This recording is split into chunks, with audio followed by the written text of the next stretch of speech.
Alright, we are... Hold on. Are we? Yes, we are live. So, Packers-Bills tonight for Sunday Night Football. So now, coming into the season, we thought this would probably be one of the best games of the year. And now the teams haven't necessarily lived up to expectations so far. Particularly the Packers. Bills at 5-1 definitely have.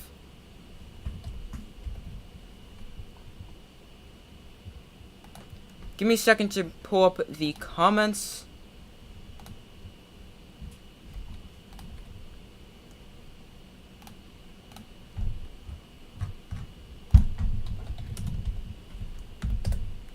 Alright, comments. Here we go. I'm also gonna put out a poll, so let me know who you think will win. I'm gonna go somewhere in the 38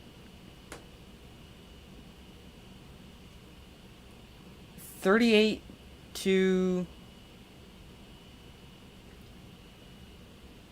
somewhere between the 30 and for the Bills somewhere between 30 and 40, and for the Packers I don't know, about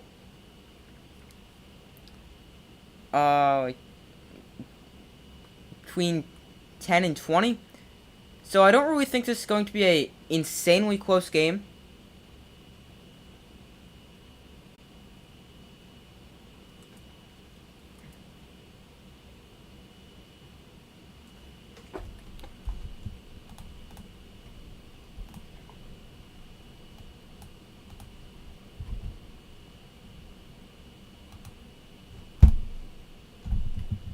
Alright, give me 1 second.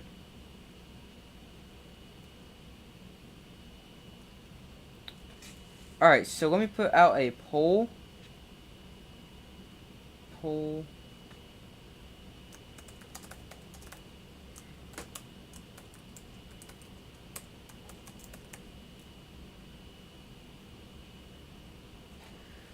Alright, so hi everybody, how's it going? Got Go Bills and first like. Thank you very much. So, thank you for liking the stream. In fact, everyone else, you should also leave a like. So, I would very much appreciate that. So, I do think this could be a very good game. But, I mean, the Packers haven't really lived up to expectations so far. Oh, no. So, we could definitely see a game that's pretty close. But with how the Packers have been playing lately, I don't really see that happening. Sadly, the Bills will win. So now, you're a Patriots fan, right? Which would make sense of why you say sadly the Bills would win.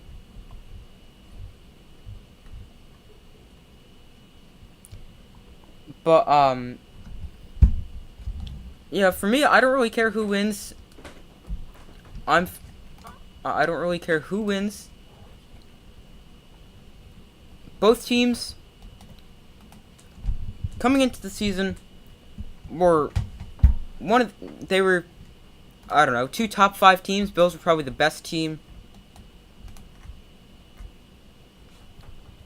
And now, the Packers haven't lived up to that expectation of them being one of the top teams in the NFL. And the Bills have lived up to their preseason expectation as they have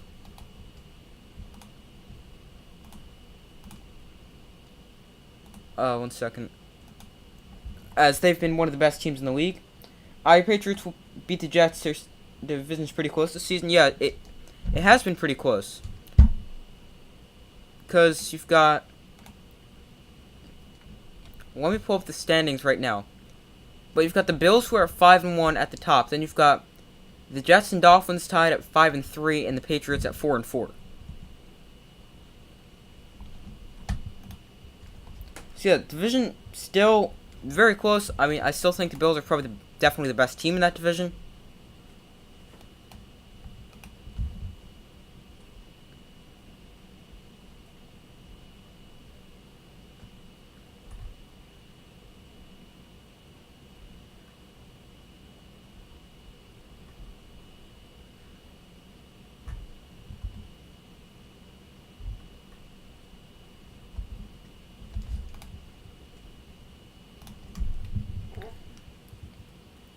Alright, give me 1 second just to get all this correct at the top, even though you guys can't see it yet. Because the game actually hasn't started yet. Just give me a minute.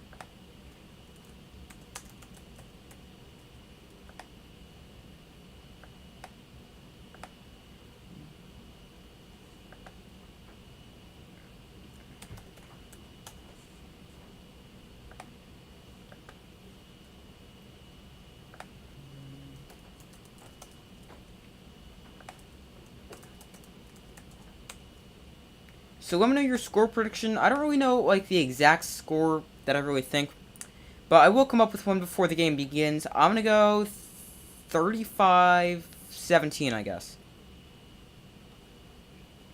That'll be my score prediction, 35-17.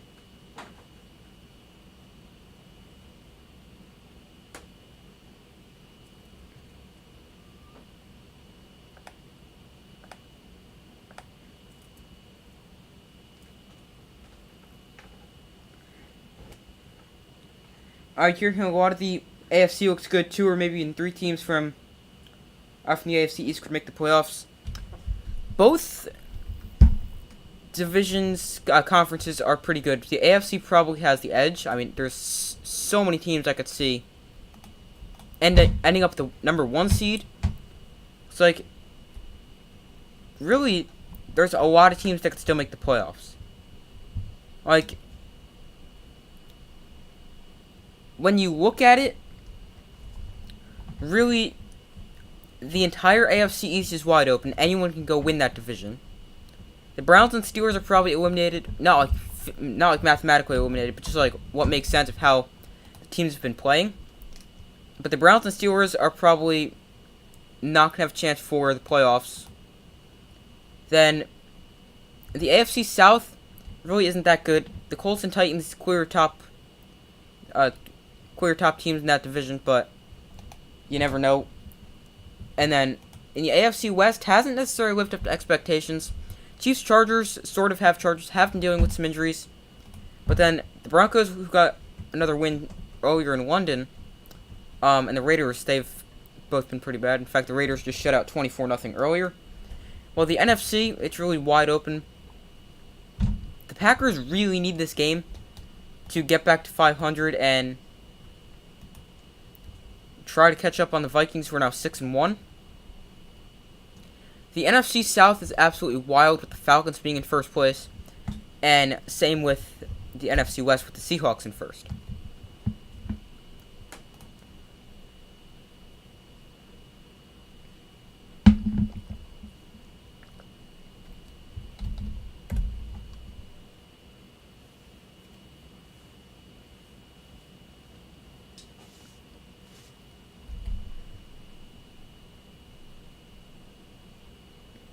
So I also put out a poll for this game in the community tab of my channel, and I said, who do you think will win Sunday Night Football? And 70% of you guys said the Bills. 30% of you guys said the Packers.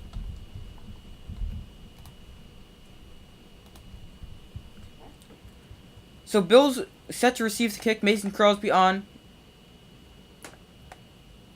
to send it deep for the Packers. He has the lowest touchback percentage in the NFL, but this one is a touchback as it bounces over the head of Isaiah McKenzie. And we will get to take a look at Josh Allen and the Bills offense first. 49ers blew out the Rams. Rams aren't making the playoffs. Did they? I didn't even see a single play of that game, so I really have no idea. Yeah, the Rams really don't even look like the same team. Oh, wow, 31-14. I did hear Christian McCaffrey threw a touchdown, ran for a touchdown, and caught a touchdown, but I didn't see any of it. But Bills with the football. Here is the give to Devin Singletary on the game's first play, and he runs for 6. Good push from the offensive line came in afterward to give him a few extra yards.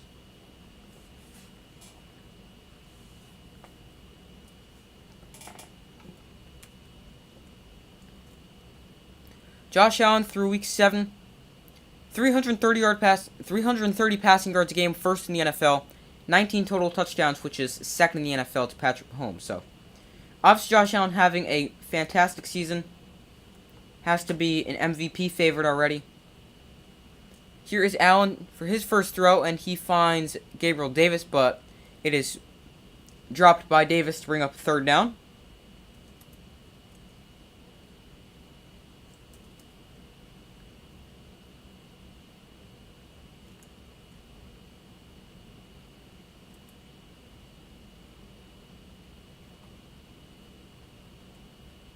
Good coverage there by Jair Alexander, forcing that ball free. So here we go, 3rd and 4 for the Bills. On their opening drive, looks like a pass here as nobody to hand the ball off to. But, Josh Allen can always run. But it is a pass. Allen, now he steps up in the pocket. On the move, keeps his eyes downfield and takes a deep shot down the field, looking for Davis. Almost intercepted. It looked like Gabriel Davis was playing defensive back on that play. Once again, Jair Alexander back deep in coverage on Gabe Davis. The Bills do have a tendency to drop a game or two to bad teams. I think last season they lost to the Jags. Yeah, last year they lost to the Jags. We'll see if there's anyone else bad they lost to last year after they punt this way. But 4th and 4, so let me switch this over to the Packers side. There we go. And the Bills send this away. It is fielded at throwing 25-yard line by Amari Rodgers. And he's able to scramble forward to the 30-yard line. And that is where Aaron Rodgers and the Packers offense will take over for their first possession of the drive of the game. But Bills last season, yes, I do recall they lost to the Jaguars. That was 9-6. The final score of that game. They lost to the Steelers in week 1. That's probably a game they should not have lost.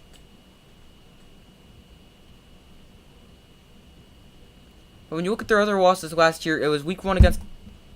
I'll get back to that in a second. But week 1 against the Steelers. Then in the game where Mac Jones only threw the ball 3 times, here's Aaron Jones.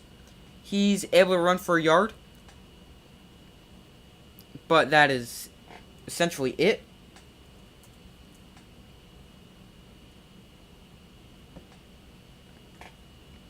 Aaron Rodgers, 11 touchdown passes this season, which is his fewest through 7 games in his career. But last year, the Bills also dropped a bad game against the Colts, where they lost 41-15. But their other losses, 3 points to the Titans, and in overtime against the Buccaneers. But here's 2nd and 9. Rodgers, he hands off to Aaron Jones once again. And Jones gets it to the 35-yard line before he is taken down, about 3 yards short of the first down.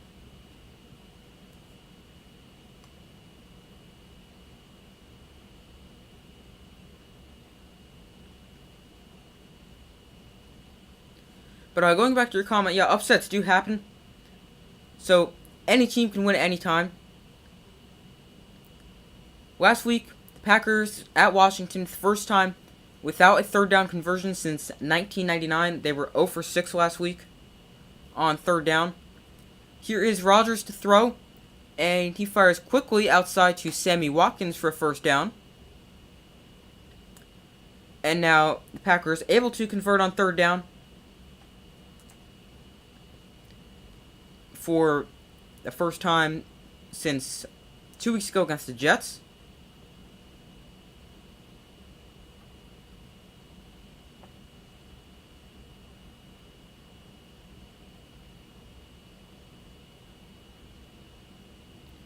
Now, they just showed Von Miller. He's going to be working against David Bakhtiari the entire game, so that is going to be a interesting matchup to watch. One of the best left tackles in the game against one of the best edge rushers in the game. Here's Rodgers. Plenty of time. He finds A.J. Dillon out of the backfield, and he runs over Tremaine Edmonds before he's taken down right at the 1st down marker.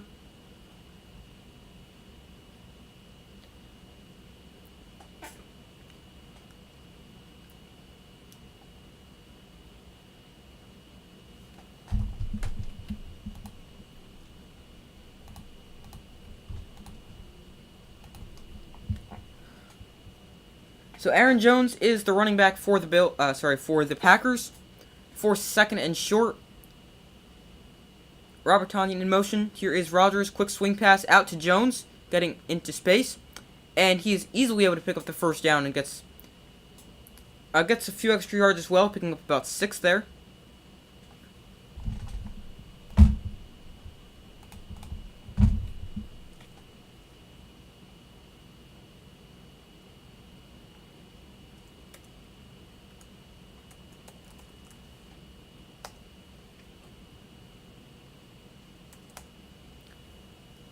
So here's first and 10.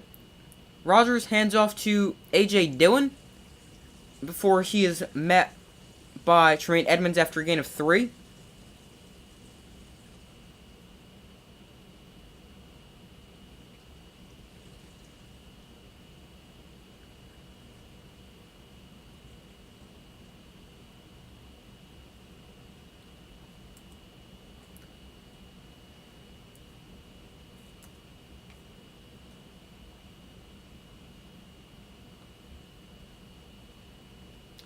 Again, you're a good amount behind Live TV. I don't know why that's the case. I'm pretty sure this should be fine. Here's Rodgers, and he is sacked back at midfield.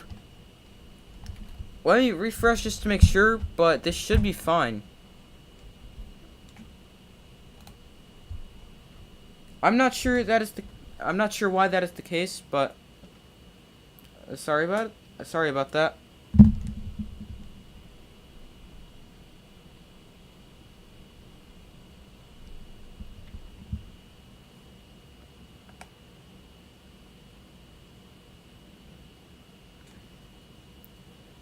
So here is 3rd and long for the Packers, 3rd and 15 from midfield. A.J. Dillon in motion. Here's Christian Watson underneath. And Watson is taken down after a gain of about 12. You're live, it's no biggie. Alright, cool. Christian Watson is down with an injury. Has already missed some time due to injury. He is a rookie out of North Dakota State.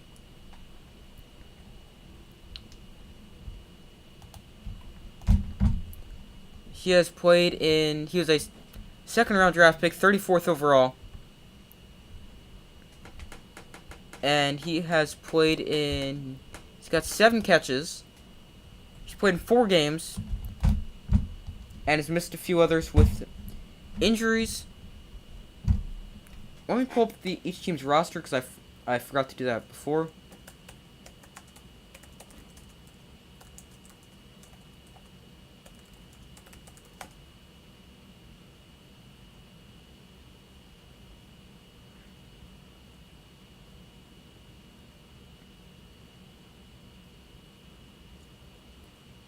So hopefully Christian Watson is okay, as he was down, couldn't really tell where he was grabbing or if there was what the injury was, but obviously you never want to see an injury. Hopefully he's okay.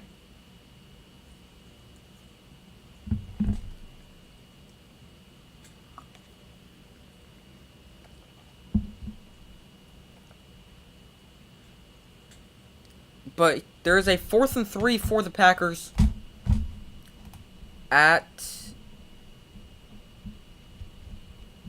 the Bills' 38-yard line. So, kind of have them in an interesting position.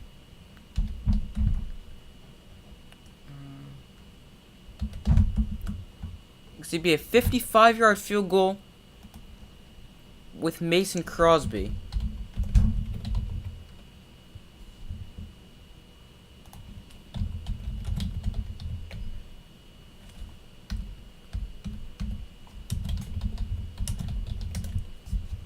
Mason Crosby's career long is 58 yards. And now I don't know which way the wind is blowing tonight in Buffalo, but it puts them in an interesting position.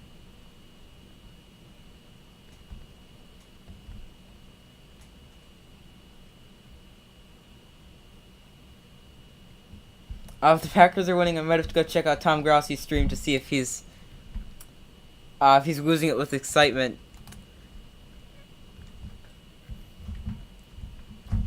Yeah, he has not been the happiest with the Packers not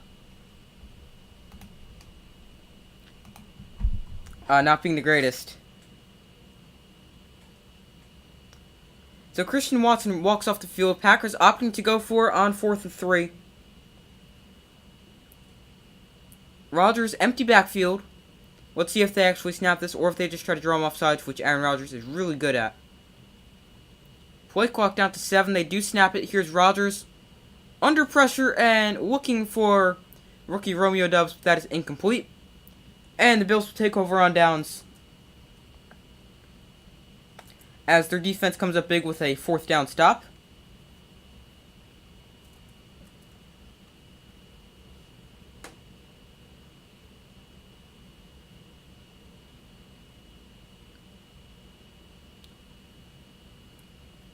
Rodgers under pressure when he made that throw.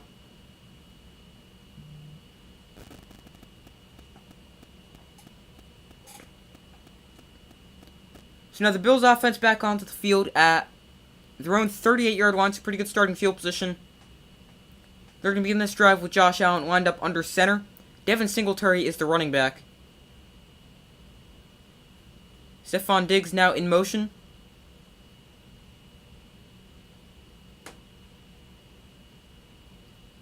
Here is the give to Singletary. And Devin Singletary with a good run on 1st down before the tackle was made there by rookie Quay Walker out of Georgia, who was, the 27th overall pick, if I recall correctly. But a good run of 9 there by Devin Singletary. Quay Walker, the 22nd overall pick out of Georgia.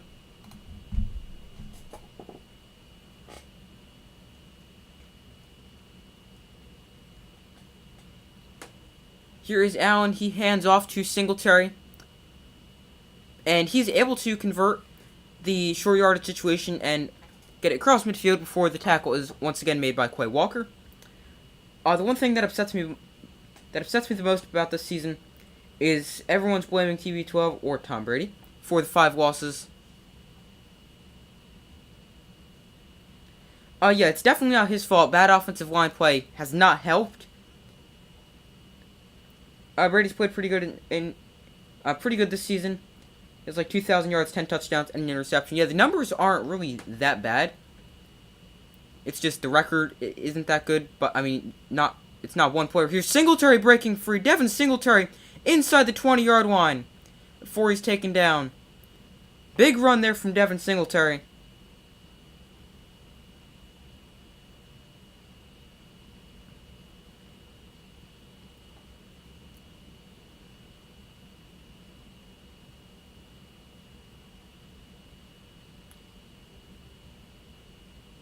Devin Singletary gets it inside the 20-yard line for the Bills.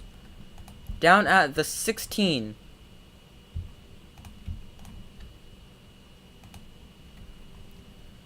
But, yeah, this year Tom Brady actually leads the NFL in passing yards with 2,267.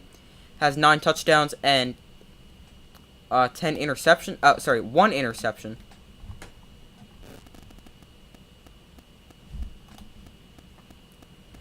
And now, this season, he's already been sacked 13 times in 8 games, whereas last season, he was only sacked a total of 22 times. Plus, it also doesn't help that the Buccaneers have, I believe it's the worst rushing offense in the NFL. I mean, that all just goes back to bad offensive line play. Because they have, one starter, I believe? And that is Tristan Wirfs. Others either retired, left for free agency, or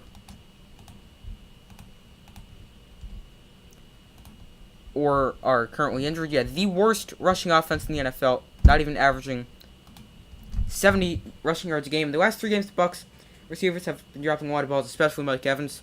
Yeah, he had that one, would have been a 75-yard touchdown against the Panthers, which was a very costly drop. Here's Singletary once again. He spins away, but is only able to get a yard.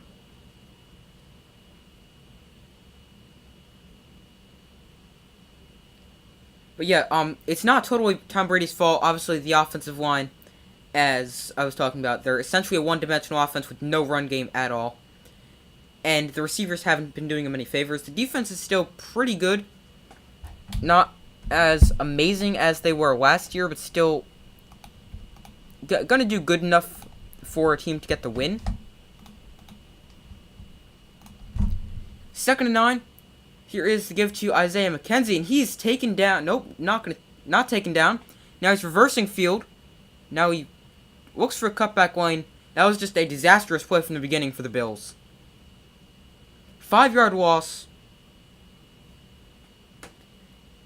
McKenzie had nowhere to go when he was running left. Then he reversed field running right. But he did a really big loop back.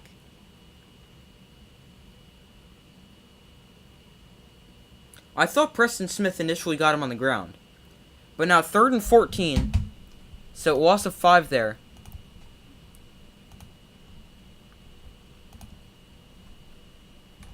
But the Buccaneers defense, 1, 2, 3, 4, 5, 6, 7, 8. Still top 10 in scoring defense, so putting them in a position to win. Here's Allen. He escapes the pocket, rolling out left, directing traffic. Now he's going to take off and run. Josh Allen jukes inside, and Josh Allen, wow, big hit there by Adrian Amos, just short of the goal line. And Josh Allen taken down at the 1. Josh Allen is so dangerous when he gets outside of the pocket. Can take off and run like that, jump over guys, run them over, throw it on the run. He could just do about anything. But he took a pretty big hit at the end of that play.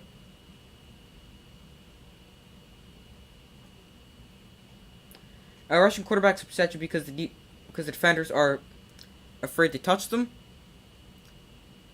Yes, but it depends on the quarterback. Like with Josh Allen, he's not afraid to take hits. Here is Singletary. Is he into the end zone? I think it's going to be just short. Yep, he's going to get marked down just shy of the goal line to bring up 2nd and goal. But, yeah, it depends on the quarterback who's running. Some aren't afraid to take hits like Josh Allen. He's not afraid of anything. Or other quarterbacks, when they're on the run,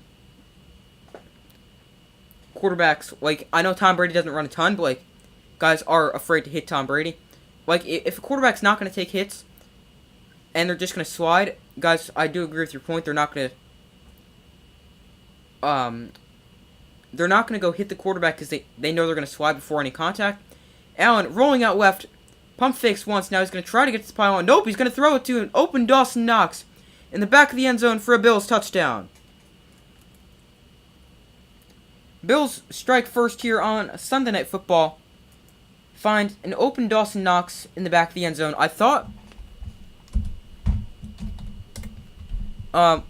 once he pump faked once, I thought he was just going to take off and run, but clearly he fooled me as he flipped it to a wide open Dawson Knox in the back of the end zone for the touchdown.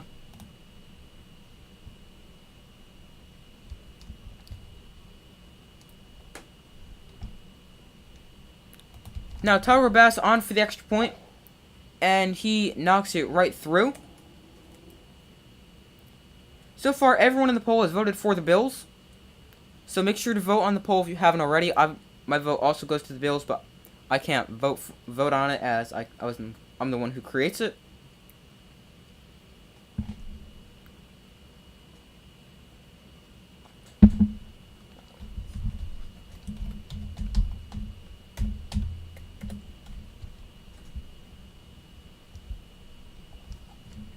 I got a question for you. How would you feel if the Giants signed a 46-year-old Tom Brady next season? I would not like it. So now, I think Daniel Jones hasn't been bad, and now they declined his 5th-year option, so he's going to be a free agent after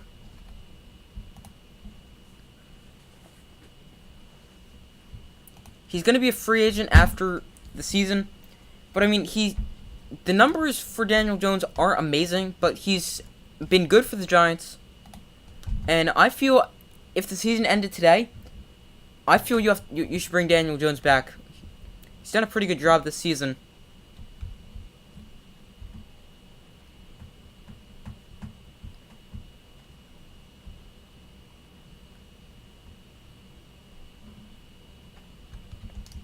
But I don't know. I feel like it would be okay. I don't know. I don't really think Tom Brady would go to the Giants, but I would prefer the Giants not to do that.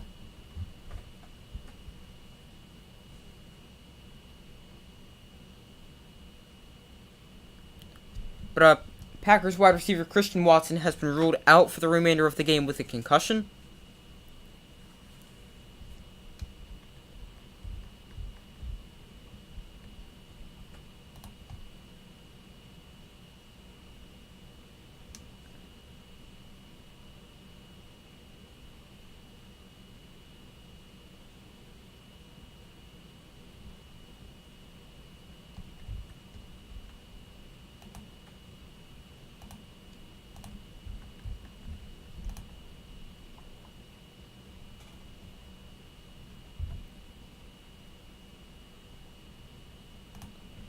Brady's contract ends this season with the Bucks. If he doesn't return next year, definitely won't re-sign with the Bucks.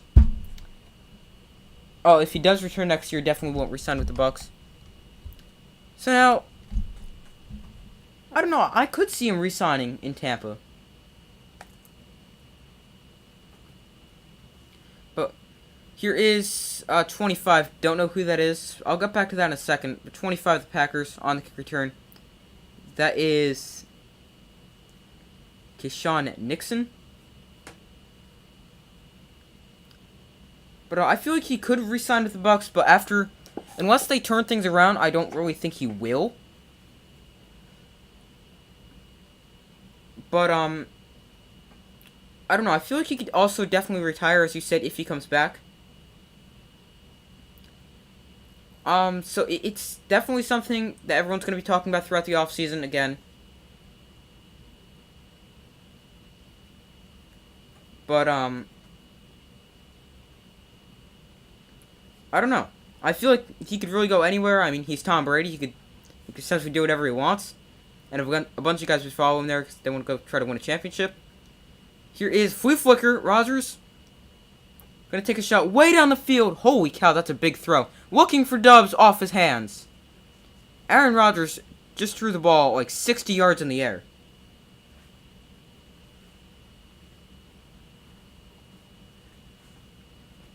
I've been hearing rumors about him joining McDaniels and Adams in Las Vegas. Now that is an interesting one.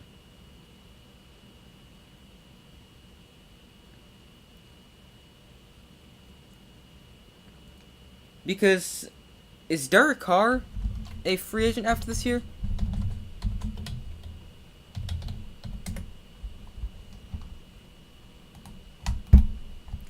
Here is a quick throw out to Tonyan. He's able to get about 2 yards.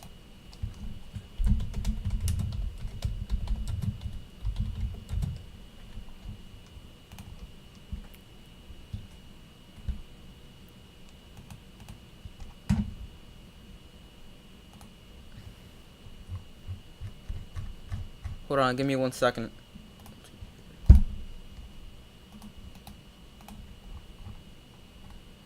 Derek Carr, no, he's still under contract through the 2025 season. So, I mean, I just don't... It could make sense reuniting with the former offensive coordinator for the screen to Aaron Jones. Takes a big hit off Phillips. Carter just ran into him. And that brings up 4th down. And the Packers will be forced to punt it away. So, now, that could make sense, but I feel like that's unrealistic to the sense of what would they then do with Derek Carr? Because, I mean, Derek Carr is not a bad quarterback, and he's not going to go be a backup in Vegas until Tom Brady decides he's going to finally retire. So unless the Raiders are going to go trade away Derek Carr, something like that, I don't really see that happening. But, I mean, it could. You never know. On the bounce, this is fielded.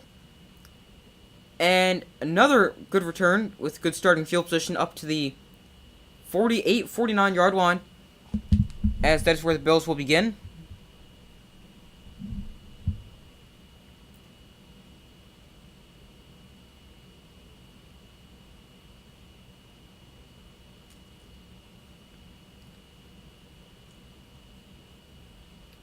I just think it would be funny if Tom Brady signed with a team that cost him 2 rings and 1 ring. That would definitely be funny if he goes and signs with the Giants. But I mean, you can't rule anything out because you never know with him. But I don't. I mean, it could happen, but I don't think he would sign with the Giants. That's just my personal opinion.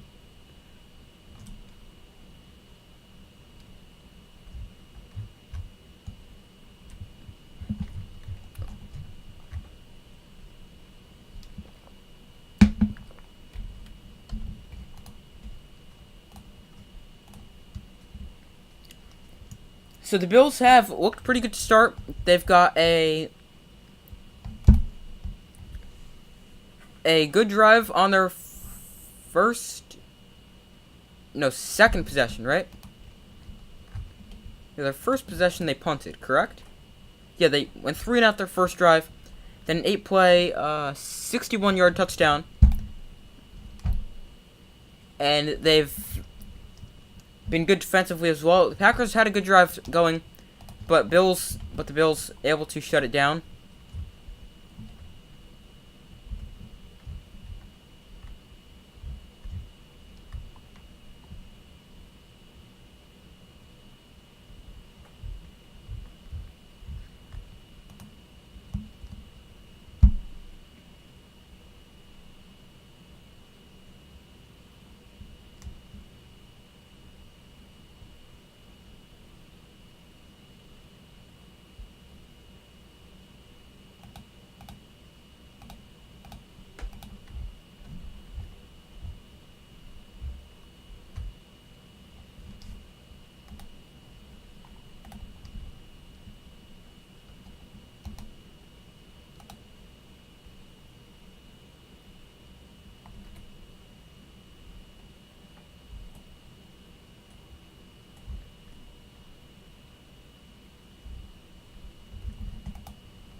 Alright, so from their own 49, here is Josh Allen and the Bills.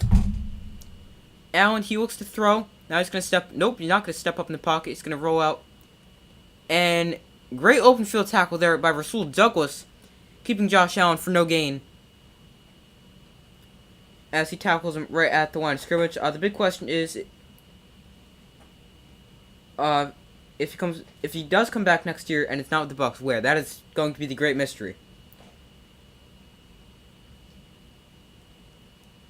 I mean, you could already rule out certain teams like the Bills, the Chiefs, obviously.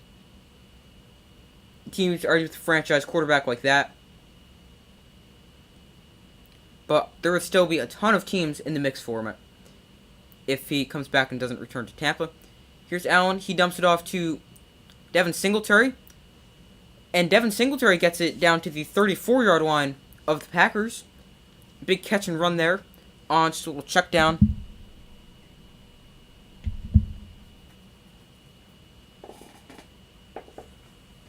So now, for you as a Patriot fan, I'm just interested, what are your thoughts on the current quarterback controversy?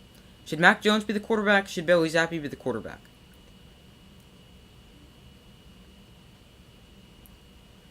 Here's Allen, quick throw to Stephon Diggs, and he lost the ball. I think he was down already.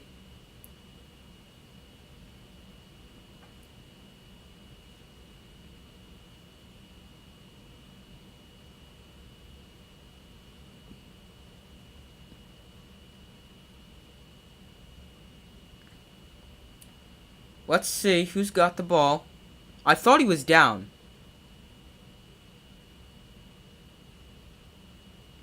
The Bills are able to keep the ball. I thought Stephon Diggs was down anyway.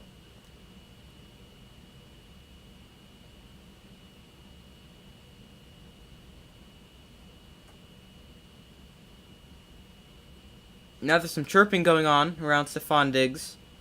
But that is the conclusion of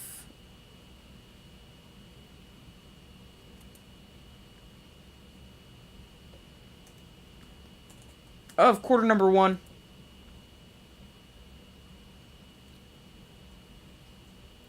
You're okay with either Patriots quarterback? Okay. I didn't know if you had like a clear preference.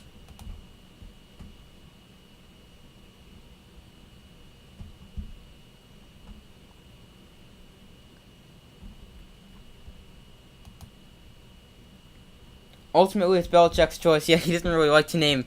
He doesn't like to name quarterbacks in press conferences.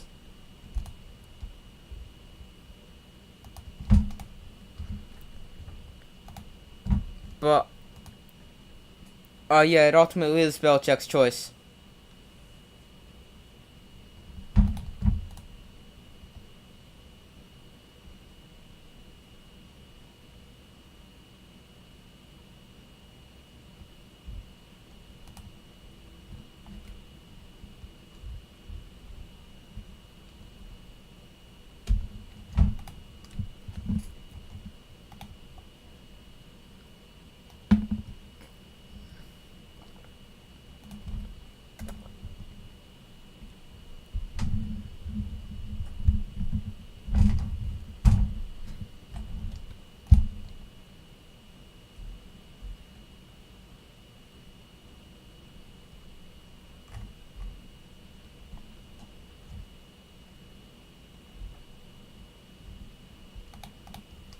So the Bills had a great first quarter as they put together the only scoring drive we saw. And they've been good offensively, just shy of 100 total yards, while they've only been able to have they've only allowed 39 total yards.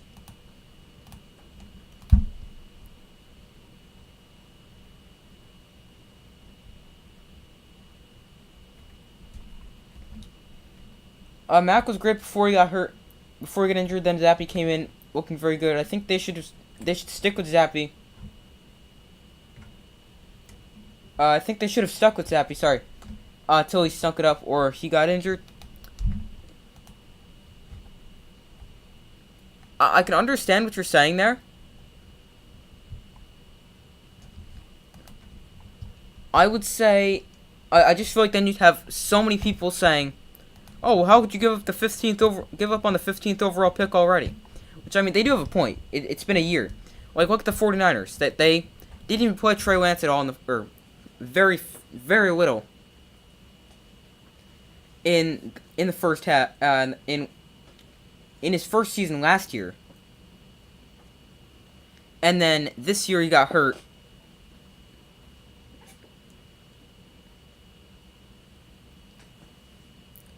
Here is Allen. He is going to take a shot towards the end zone, looking for Stefon Diggs. Did he catch it? Yes, touchdown.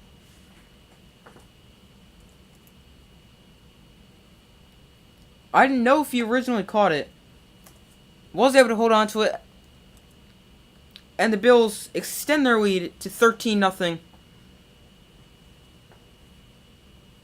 Stefon Diggs lined up one-on-one on the outside against Jaire Alexander.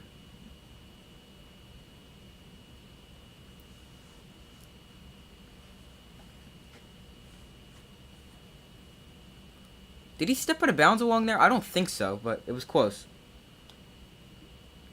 Here is Tyler Bass for the extra point, and he knocks it right through to extend the Bills' lead to an even 14. But it seems Jones and Zappe for each other. It definitely does seem that way. As I mean, they are teammates after all. They're not enemies. So the Bills double their lead, going from 7-0 to 14-0 with a how many yard touchdown pass was that? That was a 26-yard touchdown pass. Great throw from Josh Allen to Stefon Diggs.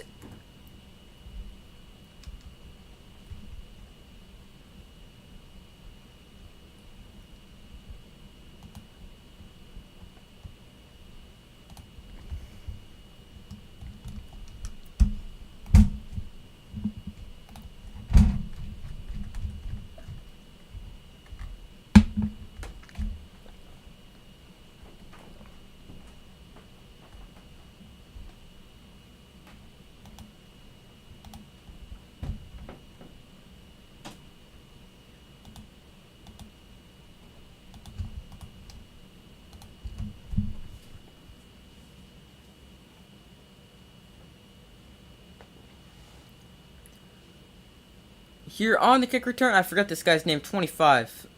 That is, Kashawn Nixon. Sorry, I forgot his name again. Same with Brady. With Tom Brady, Blaine Gabbert, and Kyle Trask. What do you mean? It's the same, like if Tom Brady leaves, or how they all root for each other? I'm not sure what you mean. Aaron Rodgers, under 500 for the first time since 2006.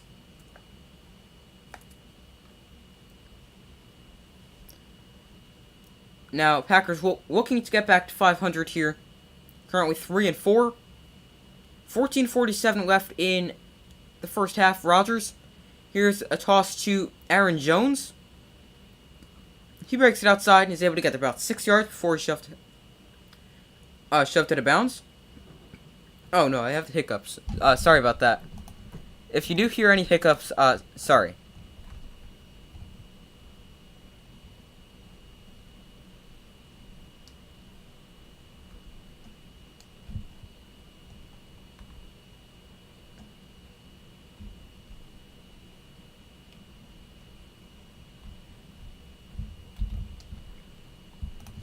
Alright, so here's 2nd and 4 for the Packers. Rodgers hands off to A.J. Dillon. And A.J. Dillon keeps those legs moving. And he's able to get a Packers first down.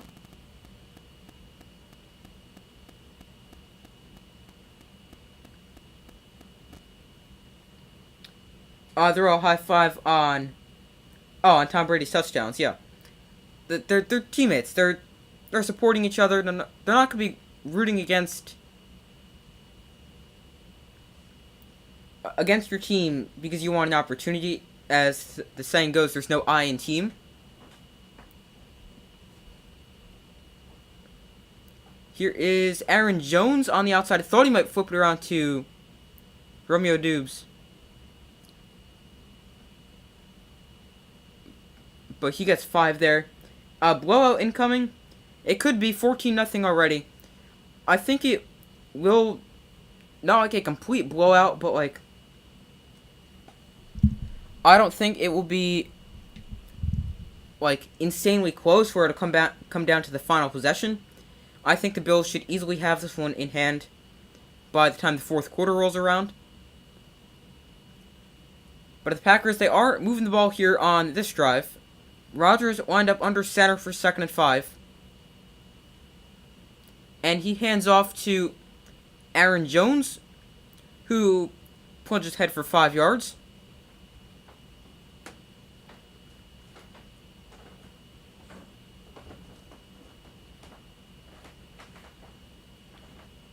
I didn't like Tannehill's comments when the Titans drafted Willis. Yeah, I don't really think a lot of people did. That's why I got a lot of backlash for it. But, the older quarterbacks are supposed to mentor younger quarterbacks. So, him saying he's not going to mentor Malik Willis didn't really make any sense. Here's 3rd and 1, Sammy Watkins in motion. Rodgers under center. He hands off to Aaron Jones. And Aaron Jones able to pick up a Packers first down.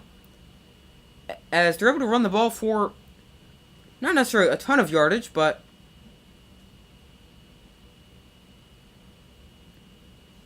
the Packers are running the ball somewhat effectively. Bills 31-10. Okay, I can see that. As before, I said Bills somewhere in the 30 to 40 range, Packers somewhere in the 10 to 20 range, so that definitely falls into that range. Here is Rodgers, quick throw to Romeo Doubs, and he is able to get about 6 yards there on quick completion. But you can understand where Tannehill is coming from, okay? Packers now moving the ball a lot better on this drive, as they seem to have some success when they run the ball, because they have a lot of new wide receivers, no true go-to option like Devontae Adams was last year. And the reliable target in Randall Cobb is also out with an injury. So now you've got 2 rookies, Christian Watson, Romeo Doubs, And Amari Rodgers is now in motion. Here's the handoff to A.J. Dillon, and he is stopped. Nope, not stopped in the backfield. David Bakhtiari almost just pushed him forward for the first down. But he's able to get him just short of the first down to make this a 3rd and short situation.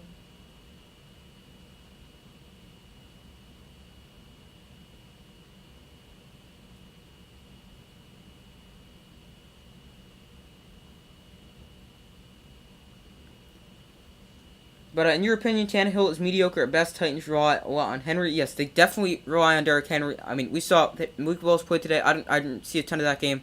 But I know Derrick Henry had a monster performance going for over 200 rushing yards. Here is the give to A.J. Dillon. He's going to be awfully close. I think he should get it. That is a very close play.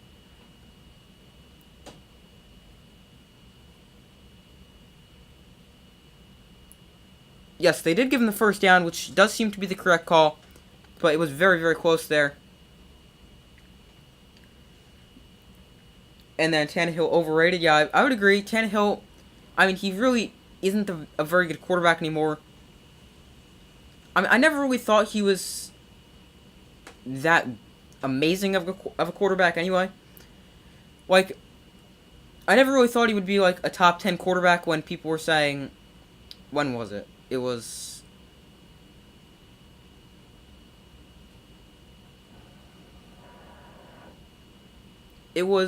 not last year, the year before last year, so 2020, when people were talking about Tannehill in the top 10 conversation. I never really thought he was that good.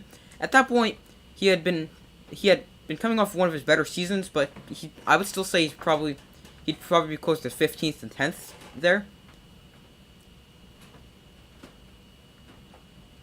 Last season, Henry had almost 1,000 yards in 8 games when he got injured. Yeah, he was on pace for a historic amount of rushing yards last season, but unfortunately the foot injury cut his season short.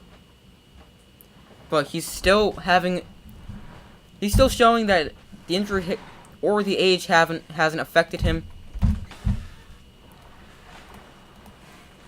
as he's not amazing. He's tied for he's in 5th for rushing yards this season with 536, and he's got 5 touchdowns.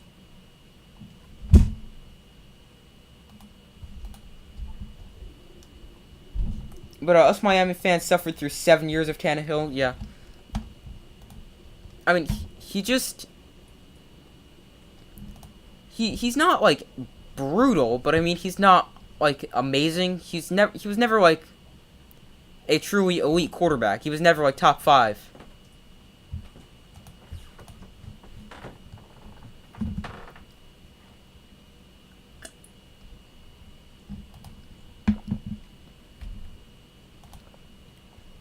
But going back to Derrick Henry real quick, and the Titans, Derrick Henry ran the ball 32 times for 219 yards and 2 touchdowns. Overall, the Titans ran the ball 45 times and threw it 10. I mean, it does make sense when you have a great ground game and an inexperienced quarterback making his first career NFL start.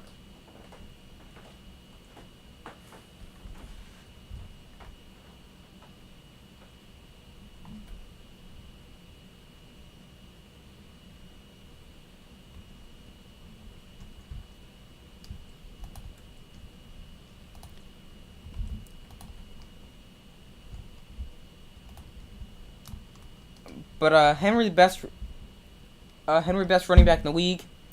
I think so. I still think he's a little bit ahead of Jonathan Taylor.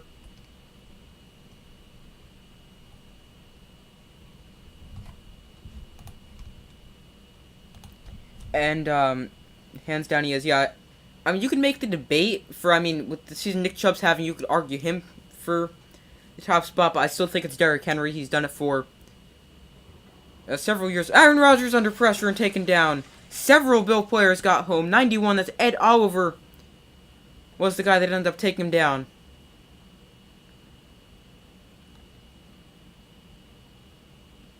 Tannehill was horrible in Miami. He did, his game did step up with the Titans. Yes, definitely do remember that.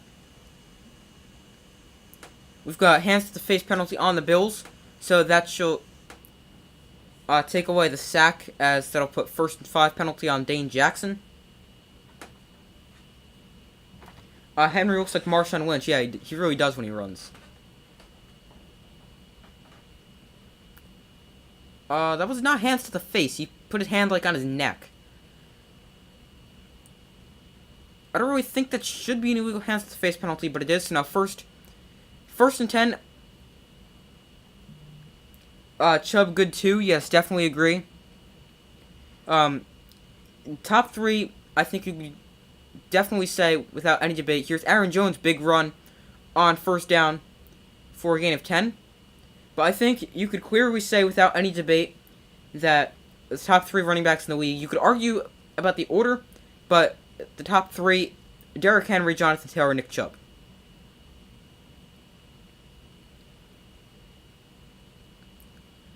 So here's 2nd and 1 for the Packers after the run by A.J. Dillon was just short. Barkley in top 5. After this season, you could definitely make that argument showing he's still got some of the old Saquon Barkley left in him. But yeah, you could definitely make the argument for top 5. Here is another give to Aaron Jones, and he's inside the 20-yard line. Packers having success on the ground this drive.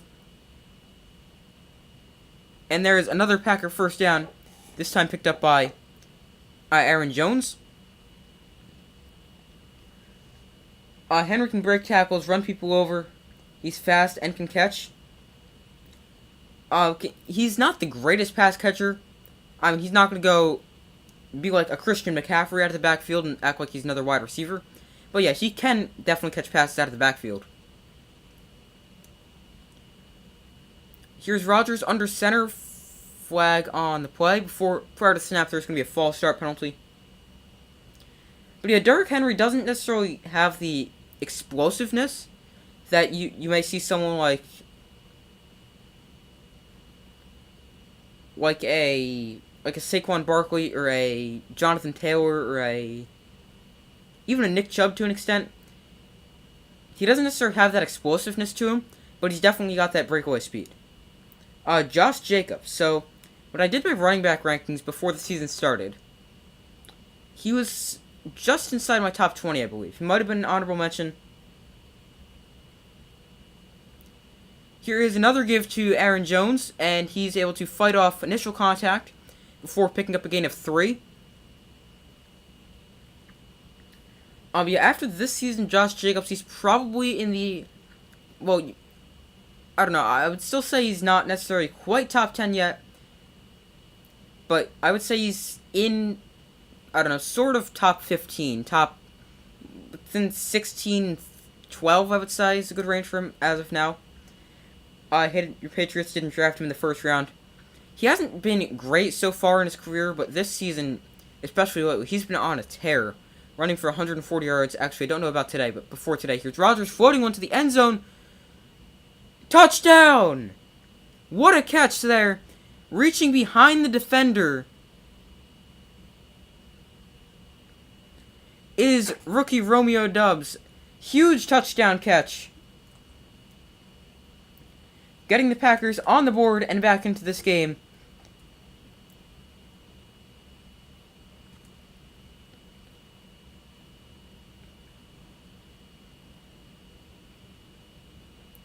Great throw, great catch. Really good catch there by the rookie out of Nevada. Right, he went to Nevada, right?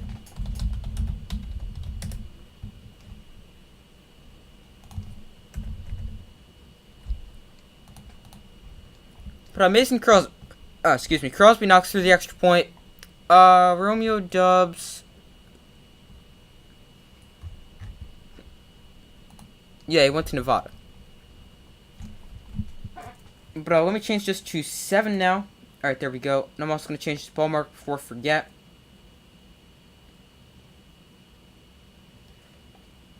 A great player on average team, in your opinion. So yeah, the Raiders should be like an above average team, just not necessarily amazing. Like, they're not going to be like the Bills, but it was a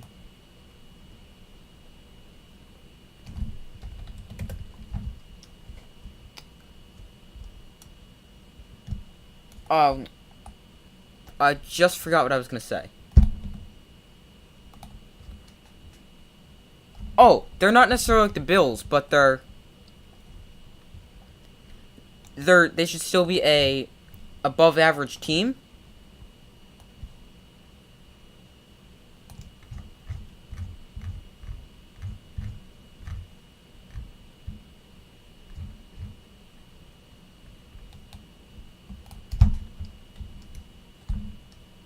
The Patriots' worst first round pick, N'Keal Harry.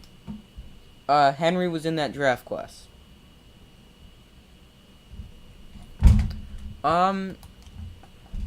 What year was that? 2017?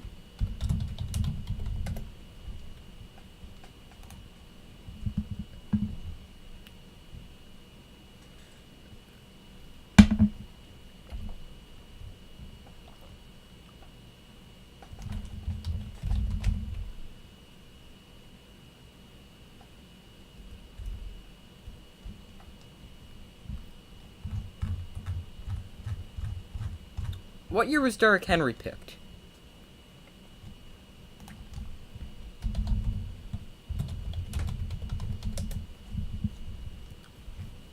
Let's see.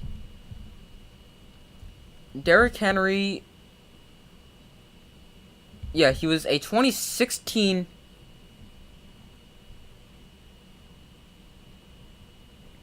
Derrick Henry was the 45th overall pick in 2016. But the Patriots in 2016.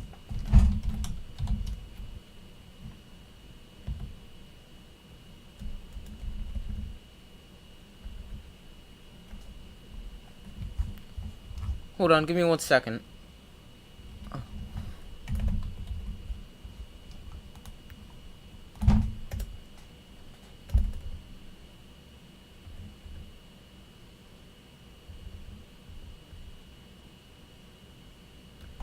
No. That was not the year N'Keal Harry.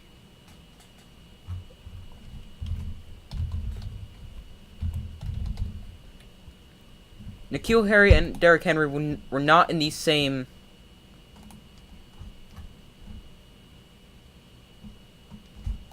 draft class. But yeah, N'Keal Harry is probably one of the worst Patriot draft picks. Here is Dawson Knox, close to a first down. But he's going to be just short, I believe. Let me check in 1 second. But now I got to find N'Keal Harry. He was drafted 2019.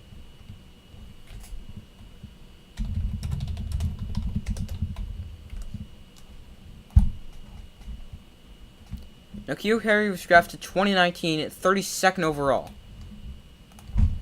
I'll get back to that in a second. Second and inches, Josh Allen lined up under center. Rookie James Cook, the tailback. And it is a give to Cook. And James Cook breaks through the line of scrimmage. And James Cook has it to the Bills' 47-yard line.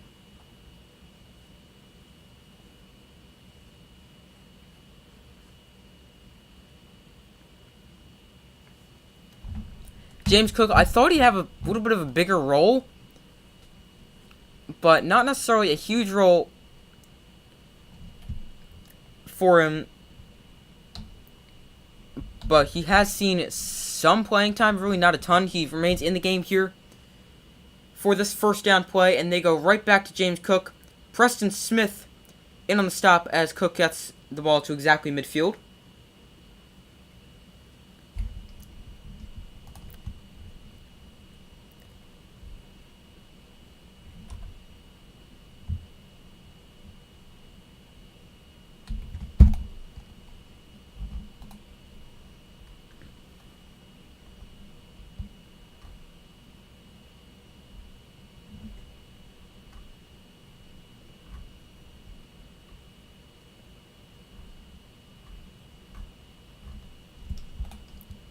So here's a 2nd and 6 from exactly midfield. James Cook remains the running back. And here is another give to James Cook. And he is close to the first down marker. I believe he got that before he stumbled out of bounds. Quay Walker has gotten himself probably an unsportsmanlike conduct penalty for shoving someone on the Bills' sideline. Surprised the Dolphins and Lions game was so close. Yeah, that was a close game. The Dolphins actually forced a comeback in that game. I remember seeing they shut them out like 14-0 in the fourth quarter. Second half. Yeah, I was also surprised that was a close game.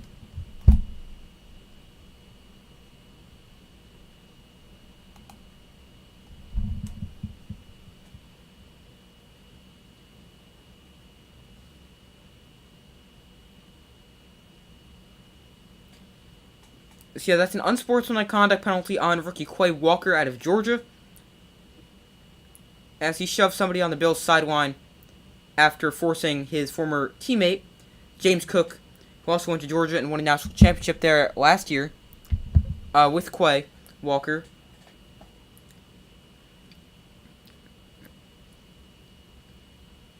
Out of bounds. The Dolphins started terrible, had a good second half. I did not see a ton of that game. But yeah, they did have a very good second half, shutting about 14-0 in the second half. But I didn't notice they got off to a slow start. Well, when they're down 27-17 at the half, that is not necessarily that great.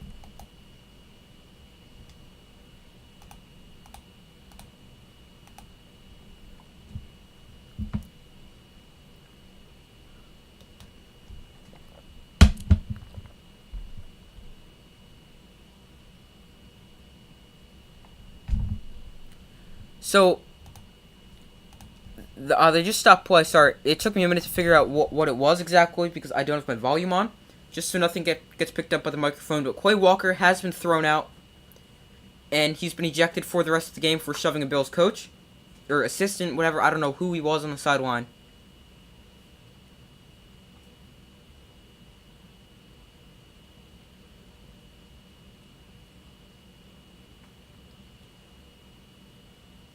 Here is a quick throw out to Stefon Diggs, and Diggs turns upfield, and he gets it to the 21-yard line of the Packers, 2 yards shy of a first down.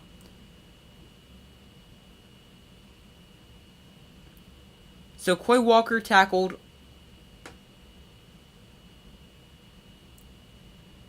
James Cook and shoved him out of bounds. And somebody on the Bills' sidelines tried to help stand up Quay Walker. Apparently he didn't like it, so he went over and shoved him. And then, when he went over to the sideline, yeah, Green Bay coach isn't happy with him. I was just about to say that. I met before talking to him. 2nd and 2, Gabe Davis in motion. Here's Allen, Packers winger blitz. He gets it out quickly and finds an open receiver on a slant. That's Isaiah McKenzie for a first down.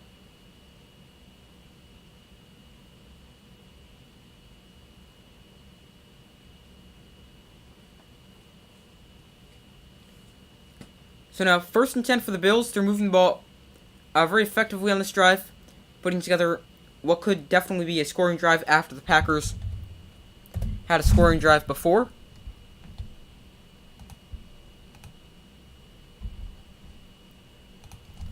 So now, inside the red zone for the Bills at the Packers' 13-yard line. James Cook in motion. Here's a quarterback draw. Josh Allen keeping it, and he's going to slide. I don't know what that was. Sorry, he's going to slide after getting inside the 10-yard line, but he's going to bring up 2nd down. And that'll probably bring us to the 2-minute warning in the first half. As, yes, it will. So 2 minutes to go in the first half. With Josh Allen and the Bills looking to score once again. Currently up 14-7.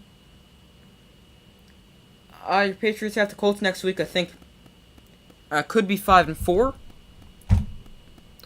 So now, for me, the Giants, I feel they should have beaten the Seahawks. Too many special teams miscues. A big fumble by Richie James late. But they should have definitely won this game. Giants on a bye next week, I think. Yeah, next week teams on byes: Browns, Cowboys, Broncos, Giants, Steelers, and 49ers. Next week, the Patriots, yeah, they host the Colts. Now the Patriots, they haven't necessarily been amazing so far,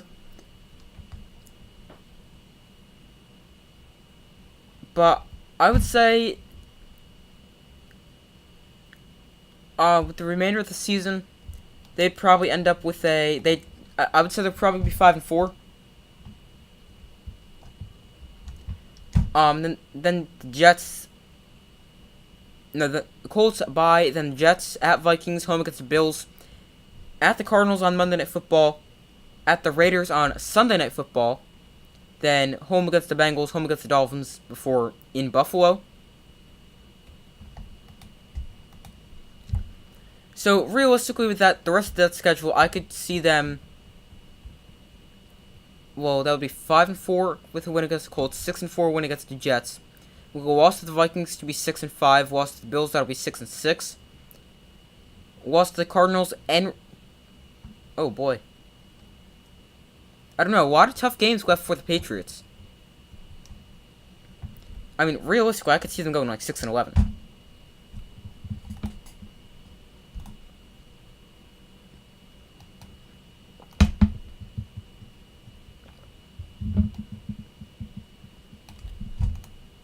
But I would say this right now for the Patriots.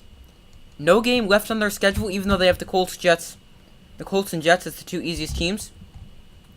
But no game left on their schedule is a guaranteed win for the Patriots.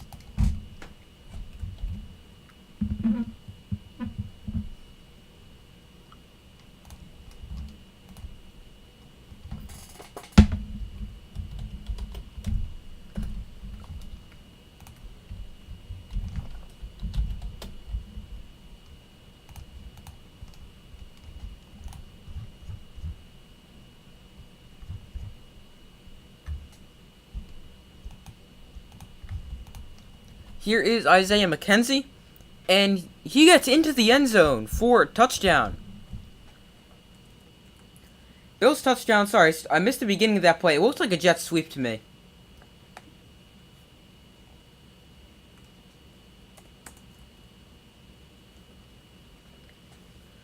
But he had two defenders right there, let's see. He started off on the right, in motion. Yeah, jet sweep, Isaiah McKenzie. Then Adrian Amos could not bring him down. Good job to I'll go stutter step to slow him down a little bit and then get into the end zone. Tyro Bass makes it 21-7. Pretty confident the Patriots could beat the Cardinals and Raiders. I mean, those games could be tough though.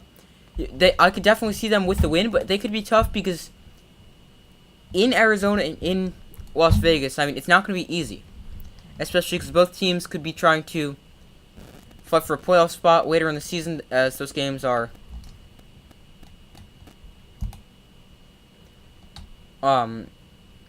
both in December.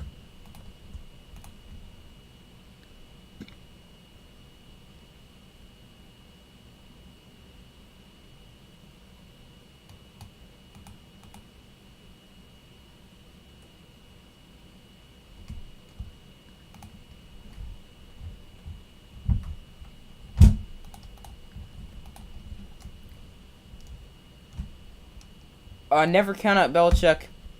Yeah, that's true. I mean, they could be tough games for them, but they'll probably get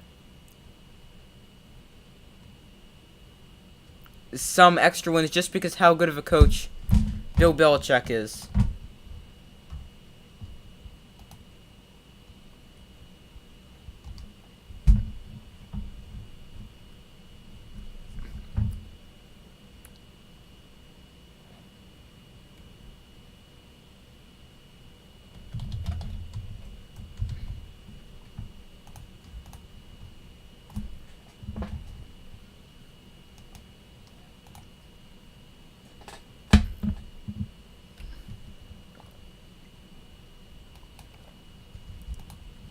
So now the Patriots. Oh, sorry. I'm talking about the Patriots. Well, I said the Patriots. Sorry, the Packers. They really need to put a scoring drive together on this drive.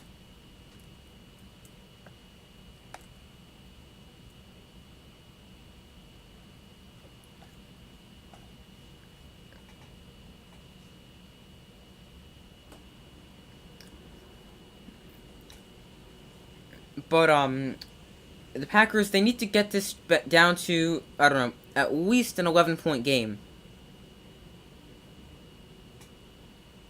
which would be just getting a field goal here.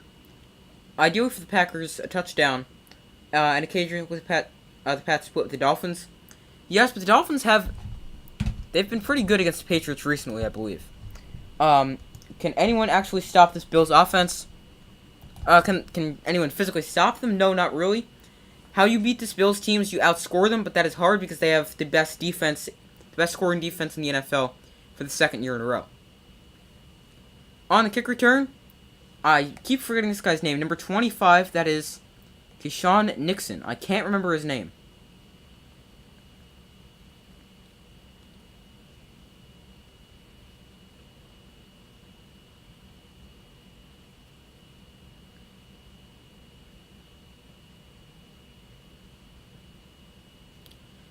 So now, Aaron Rodgers and the Packers offense back onto the field against the Bills defense, which has been really good so far.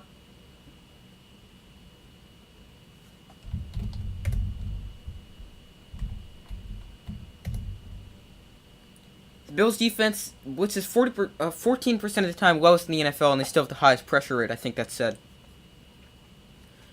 First and 10, here's a quick toss out to Aaron Jones. Jones still on his feet. He runs for a Packers first down and a gain of 11 on first down. Packers moving quickly. They are in a 2-minute drill. Both teams with 2 timeouts remaining.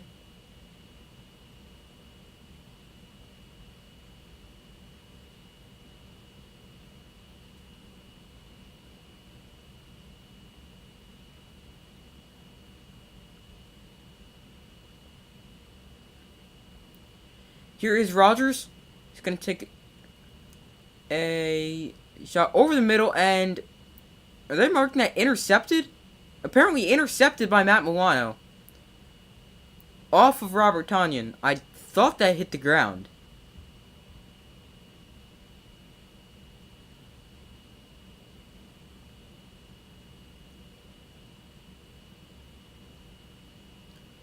Here it is again. Yeah, that hit the ground before it was picked off, so that'll come back incomplete. I don't think Josh Allen has beaten Tom Brady. I think you'd be right on that, because... Hold on, let me look it up. Record first.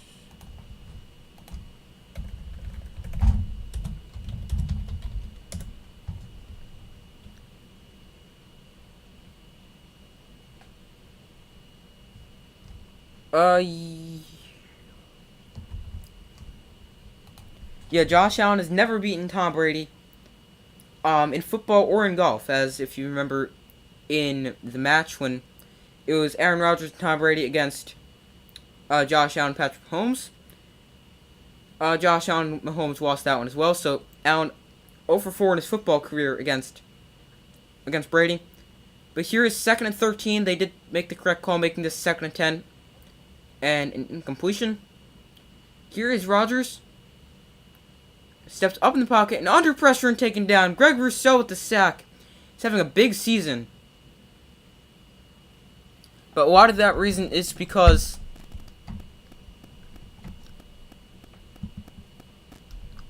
a lot of the reason he's having a big season is because a lot of teams are paying extra attention to Von Miller.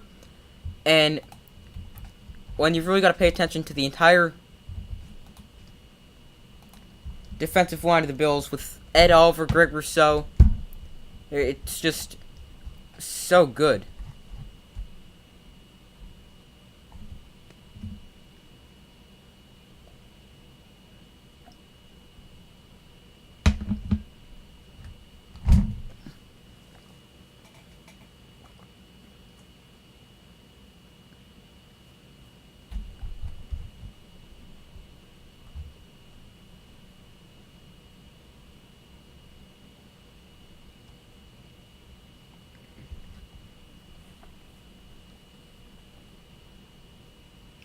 Buffalo vs. Buccaneers or Miami vs. Buccaneers in the Super Bowl would be funny. Yes, it would.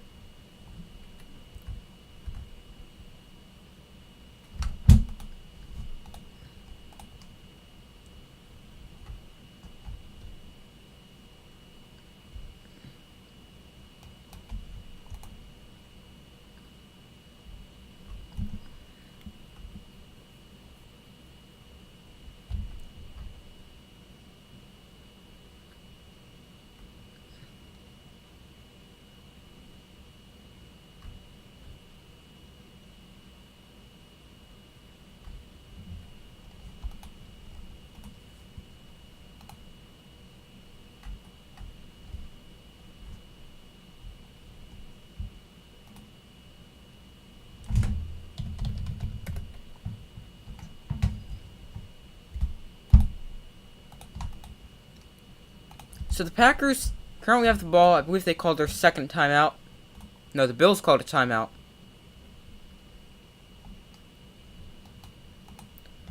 After they sacked Aaron Rodgers to make it 3rd and 15. Buffalo versus Chiefs AFC Championship game. Definitely seem like the two clear teams in... the two clear top teams in the AFC. Would not be surprised if we see that.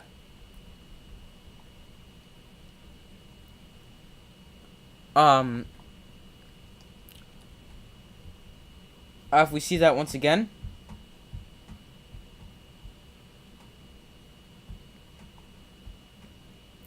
Either Bills or Dolphins gets revenge, or Old Man Brady continues to haunt them. NFC, too hard to say. Yeah, the Eagles, they look good. And they look really good, actually. But then you can't count out teams like maybe the Packers or Buccaneers find it, and they're able to become good again. Maybe the Rams, 49ers, there's a lot of question marks in the NFC. The Vikings have been good, you can't count them out. 3rd and 16, just going to run the ball here with Aaron Jones. Jones is taken down after a gain of 8. And the Bills spend their final timeout with a minute and 1 second to go in the first half, as they could potentially go up 28-7.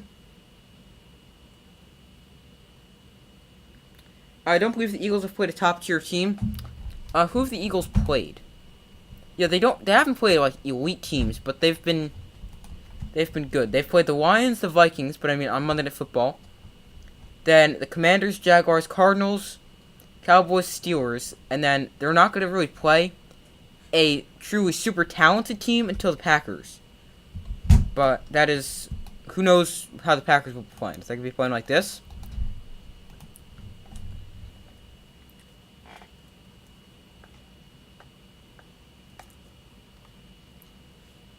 But yeah, the Eagles really haven't played an elite team so far. And fair catch called for at the 20-yard line by the Bills punt returner. That is Khalil Shakir. I probably said his name wrong.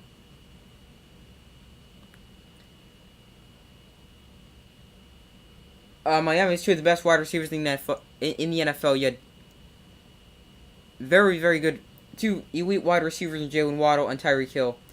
Dallas coming for the Eagles. No, wrong AFC East team. It's supposed to be the Giants. Unfortunately, they lost today. But, I mean, I still think they're in the mix in the NFC East.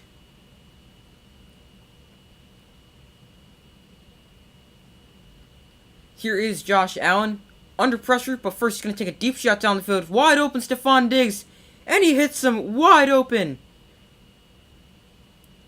Deep down the field, no timeouts, they got to get down there and spike it.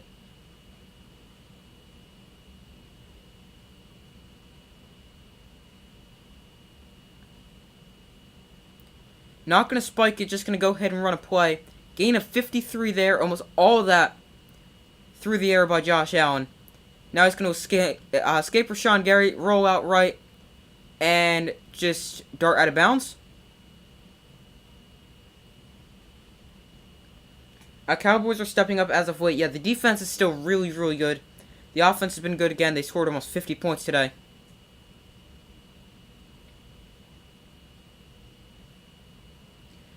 Giants wildcard, hopefully. I mean, hopefully they win the division, but wildcard is probably their best chance right now, and I think they can definitely get that as long as they keep playing some good football. Too many mistakes today, especially special teams. One really costly fumble by Richie James on a punt return. Feed Barkley more if you were the Giants. They fed him a lot today. He had several yards. Here's Allen, takes a shot to the end zone. Gabe Davis, incomplete out of the back of the end zone. Flag is down on the play. It looks like it's an offsides penalty, I'm not sure. But they gave Saquon Barkley, I believe it was 20 or 21 carries today. It's just really no space for him to run. They were also missing two starting offensive linemen and rookie Evan Neal. And and left guard Ben Bredesen. Sorry, I mixed up his name.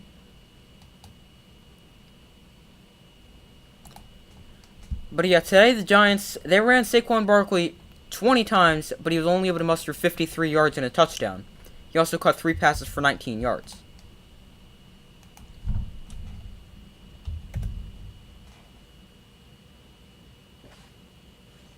So, he had his opportunities today, just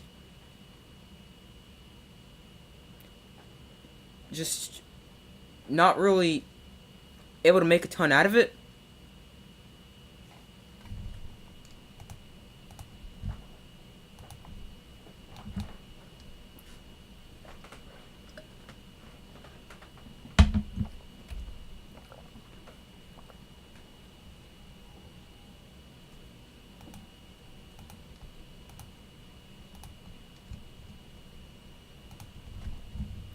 Just so you guys know, Packers linebacker Devondre Campbell questionable to return with a knee injury, so they could be down. Currently, they're without their 2 starting linebackers, rookie Quay Walker and now Devondre Campbell for the moment. Hard to win in Seattle, crowd noise, yeah, definitely. That's why I didn't really feel great coming into this game. Packers call a timeout.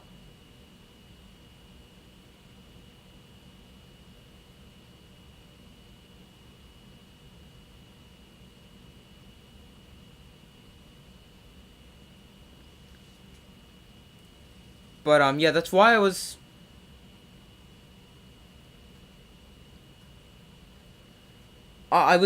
not necessarily super confident picking the Giants in Seattle this week because of how hard it is to play there, plus the Seahawks have been good. Whereas last week against the Jaguars, I was rather confident just because the Giants, I felt they're a lot better than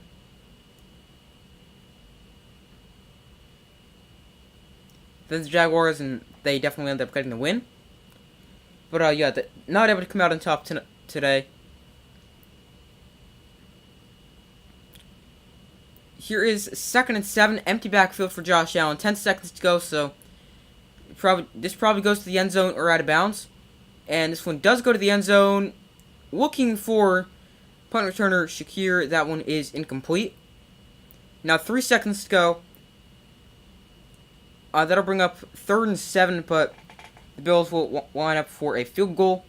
Crazy to think the current Super Bowl champions aren't likely to make the playoffs. Yeah, the Rams, they've really just haven't been good. I know they've really just not have been good against the 49ers, especially in the regular season, but I mean, it's not just 2 losses. There's several losses the Rams have. The Rams currently 3-4, with wins over the Falcons, Cardinals, and Panthers. So, yeah. Packers spend their 3rd and final timeout before Tyler Bass is set to attempt a 42-yard field goal attempt for the Bills to extend their lead to 24-7 at the half.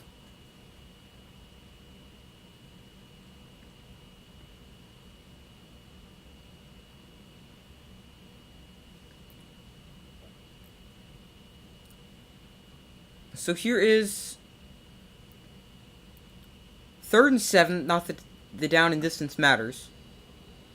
But 3 seconds to go.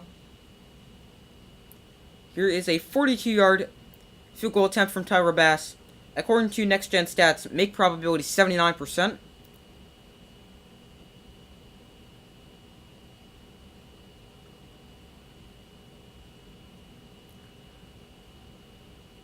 So the field goal by Tyler Bass is just inside the right upright. According to SNF Kicks, good from 61 yards.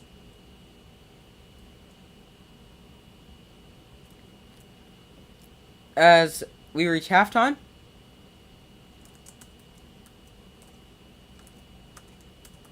Sorry, I had caps lock on there and didn't realize it. Packers set to receive the second half kickoff.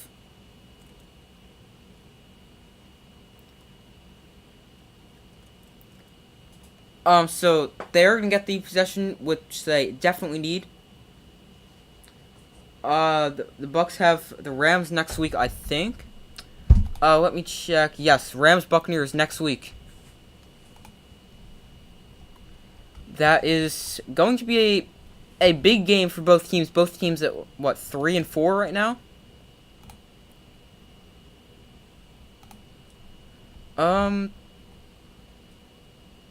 No, Buccaneers at 3-5. Both teams really need that game, and luckily for one of them is going to win.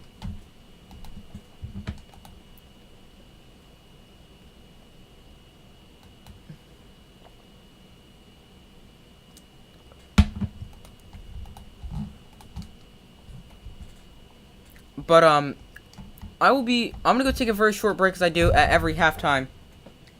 And so you guys vote on that poll. Let me know your updated score prediction and who will win. I'm going to let you guys know my prediction and score prediction when I get back. So let me know your winner, updated score prediction,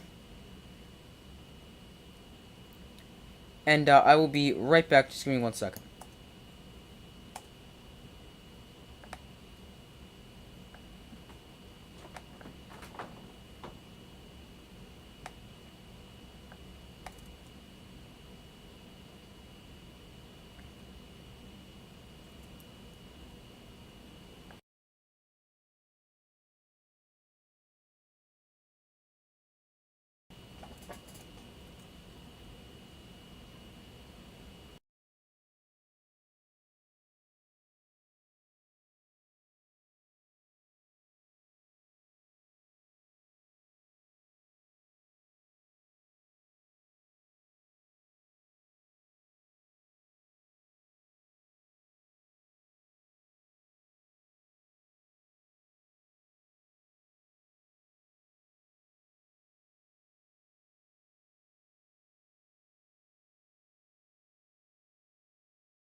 Alright, so I am back. Thank you guys for staying with me.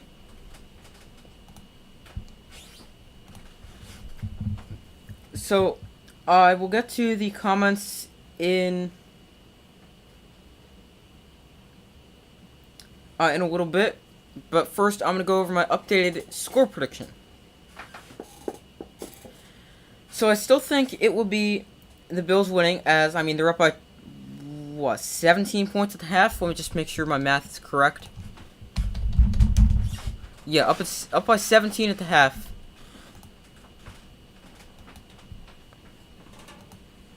So, I mean, there's still a chance the Packers come back. I don't see that happening. Just because of how good the Bills are. But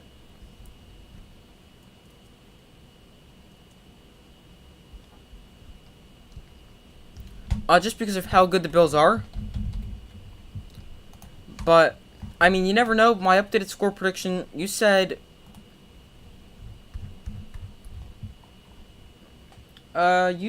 what was your score prediction before? Let me scroll up and check. Your score prediction before, you said 31-10. That's still definitely a possibility.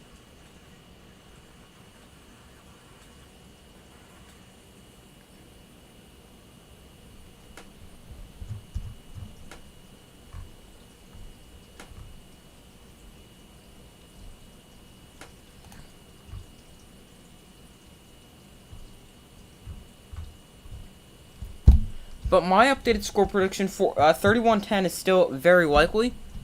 And I mean, I think that we could actually see that happening. But I would go 34. I'll say that the Bills will score 10 in the second half, and the Packers will score. I'll also go 10. Each team scores 10. Bills 34-17. So that's my final score prediction. So I'm sticking with the Bills, but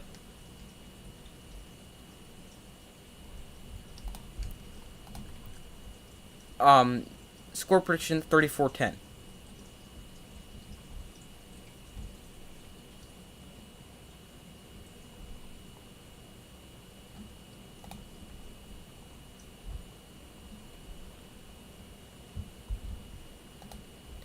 So now, I'll get to some of the comments.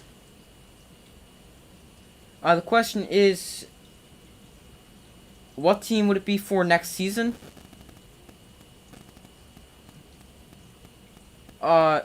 If Tom Brady doesn't come back to the Bucks. Oh wait, no, sorry, I skipped a little bit.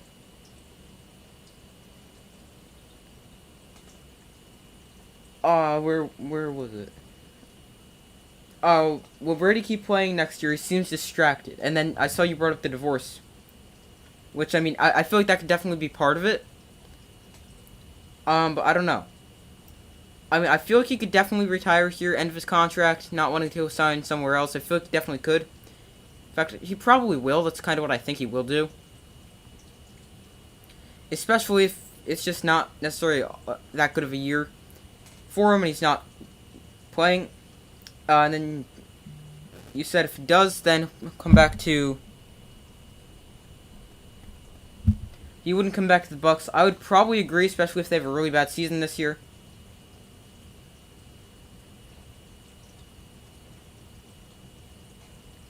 The question is, what team would he be quarterback for next year? I think he'd probably retire. But now, I mean, when you look at the teams, you got the Patriots. He wouldn't. I don't think he would sign back there. The Bills, no, they've got Josh Allen. The Dolphins. Yeah, I don't think the Dolphins. And then the Jets, I don't think them. Then you move to the AFC North. You got the Bengals. No, Steelers probably not unless they want to have Kenny Pickett learn from him for a few years, but I don't really think so. Then you've got the Browns. I don't think so. gave up, what, 3 first-round picks for Deshaun Watson. They're not going to have him wait even longer to play after the suspension. Then you've got the Ravens. They've got Lamar Jackson, but that could be interesting. He could potentially go to the Ravens if Lamar Jackson does not sign an extension, but I think he will. But guys, and Lamar Jackson will sign an extension. Then you've got I feel like I'm missing a team. No, the Bengals. No. Then maybe he goes to a bad team, like maybe he goes to like the Texans, or maybe he goes to like I don't know. Maybe he goes to the Panthers. I don't really think he'd stay in the NFC South, but you never know. Maybe he'll go to.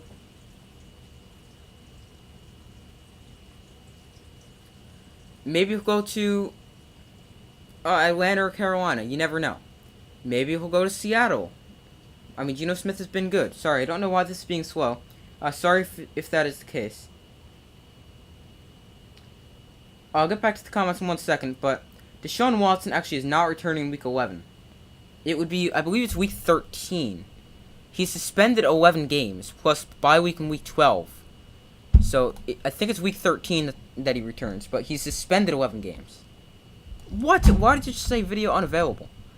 It just did that out of absolutely nowhere. Sorry, give me a second. Alright, on the return, here is Nixon. Now my screen just went green. Okay, Nixon, now getting to the edge. Alright, this is being really weird right now. Flag is down, so let's see what that is. But now, so, quarter 3, let me change this to. Quarter 3.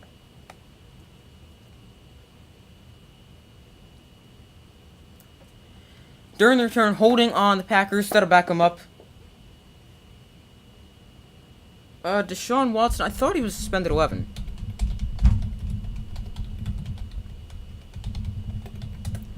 Deshaun Watson suspended 11 games.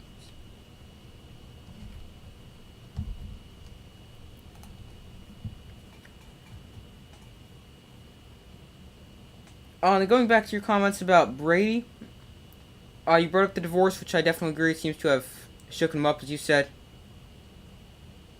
And then you said he's still playing good, it's just the offensive line receivers. The defense is still good, it's just not elite. Here's Rodgers, might have a free play. He's going to get sacked back at the 2-yard line. Greg Rousseau with the sack. It seems as if there's probably going to be a offsides penalty, but I don't know.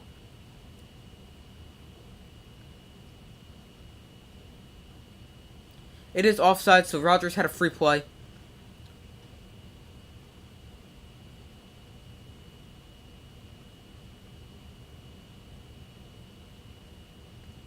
And then you said, but yeah, I agree with you that he's still playing well with the offensive line. He's had 2,200 yards, 9 touchdowns, 1 interception on the season through 8 games. Which, yeah, good numbers. Evans dropped a few touchdowns, as you said.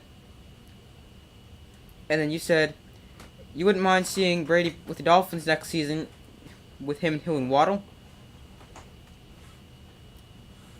Here is Aaron Jones. Jones with space. Aaron Jones into the secondary. Aaron Jones across the 45-yard line. Big run there for Aaron Jones. And then you guys were talking about how receivers are dropping catchable passes, which I definitely agree with.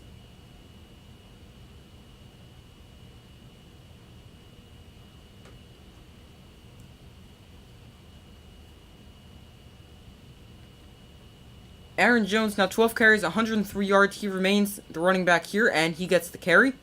And now Aaron Jones, he gets the ball across midfield and picks up another Packers first down. Packers having success at running the football.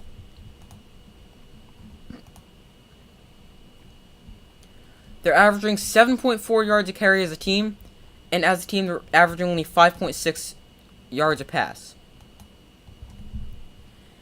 Jones exits the game, needs a breather after a few big runs. But they do have A.J. Dillon, who's a tremendous running back. And now Dillon gets the carry. A.J. Dillon's just really not anywhere to run tonight. as that's his 5th carry, and he's going to remain at 12 yards.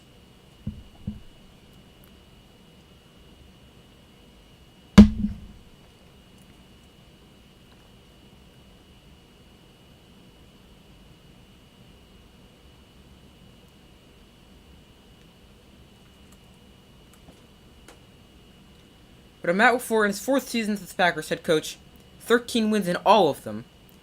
He'd have to win out, including win tonight, to get to 13 wins this season. Here is the give to A.J. Dillon. This time, A.J. Dillon finds space. Dillon makes people miss. Matt Milano finally tracks him down inside the 20-yard line. Packers having a lot of success running the ball.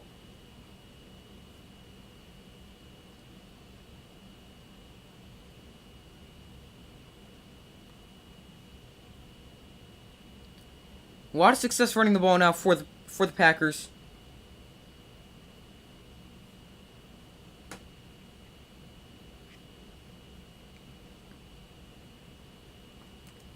So now inside the red zone here for the Packers. Rodgers under center. Here's a toss to A.J. Dillon to the outside. And trying to make Matt Milano miss.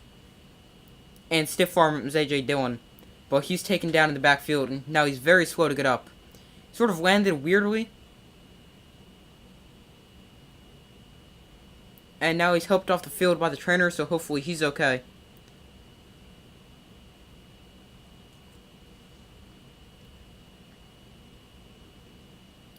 Tackle made by Matt Milano.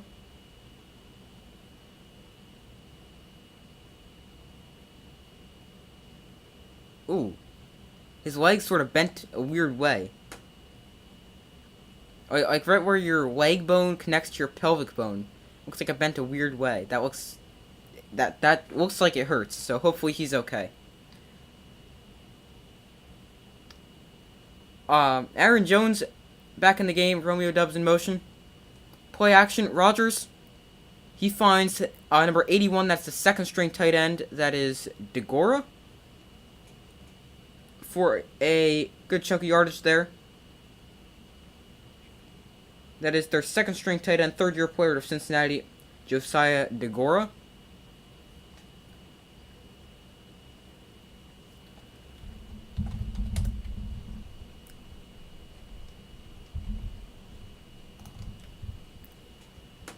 So now we've got a 3rd and 3 for the Packers. I feel like they could go run, they could go pass. They've ran the ball effectively, but Bills have stacked the box. Play action, Rodgers looks to throw, has time, he finds a wide open receiver. There's Robert Tonyan. Flag is down. Looks like this might be offensive pass interference as the defender was down on the ground. It is offensive pass interference on Robert Tonyan. Sorry, I just realized I never put the ball marker back up.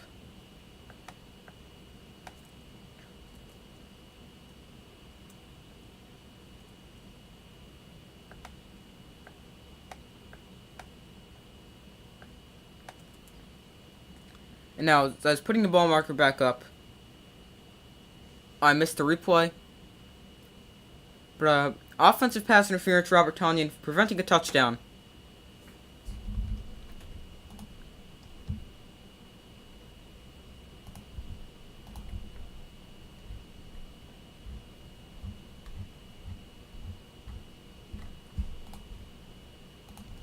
So now 3rd and 13, back from the 20-yard line. Here is Rodgers. He is almost intercepted as it bounces off the hands of Aaron Jones and almost into the hands of Matt Milano. But now that brings up 4th and 13. As I'm trying to see if I can find a replay of that.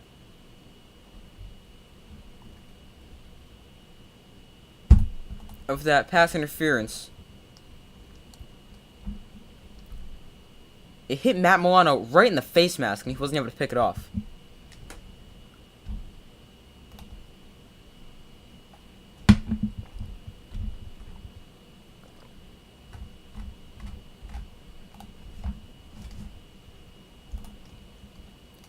But Mason Crosby knocks the field goal through as the Packers cut into this lead and make it a 14-point game. Some great running there by A.J. Dillon and Aaron Jones. Got the Packers into striking distance, just a penalty cost them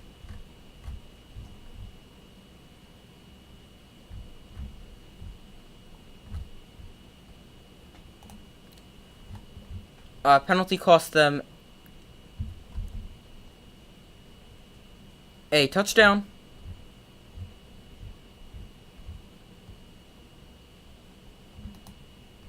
Alright, here's a replay I just found. So I'm going to watch it and let you know my thoughts.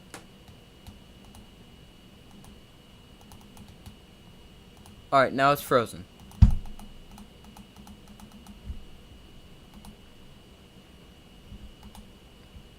But, it seems like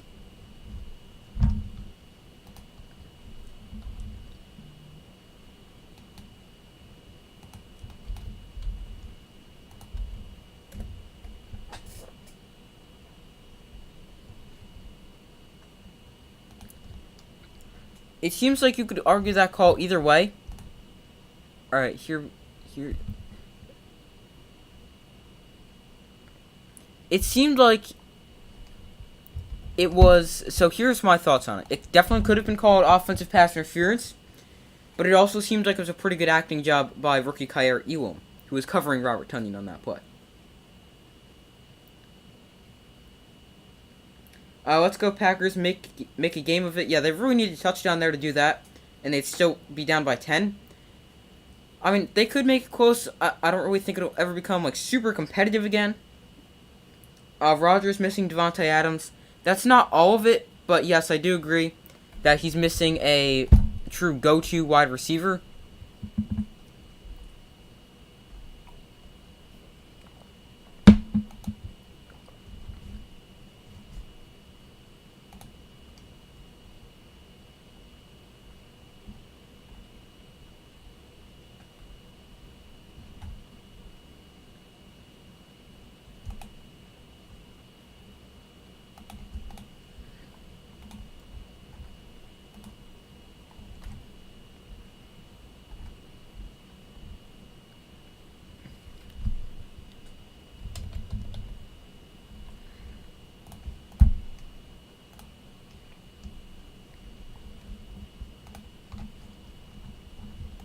Mason Crosby sends it away to Isaiah McKenzie, who's going to return it from a few yards deep in the end zone. McKenzie finds a lane before he's taken down after crossing the 45-yard line.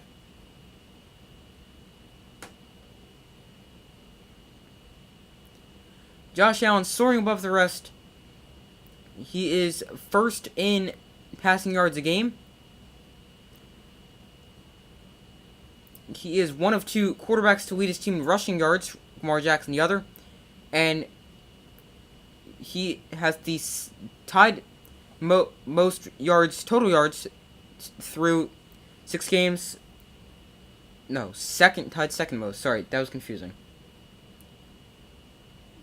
Here is Allen. He finds Gabe Davis for the catch, and now a late flag comes in. This could be a unnecessary roughness call on Adrian Amos, who came in and put a hit on as he was already on the ground.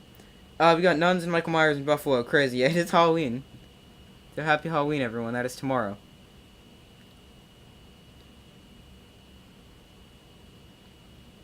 Nope. So the flag came in late, but it is not a late hit. In fact, it is actually a defensive holding penalty before the pass was thrown.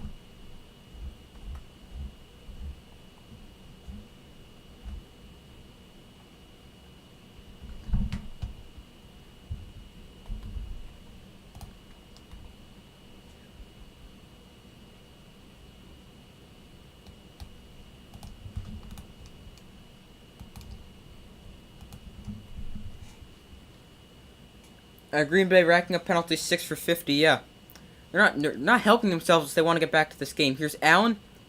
He delivers a strike to Dawson Knox, a little bit low though, but that one does fall incomplete. Knox not able to get under that one. And that brings up 2nd and 10. That one's on Josh Allen. He's got to make a better throw.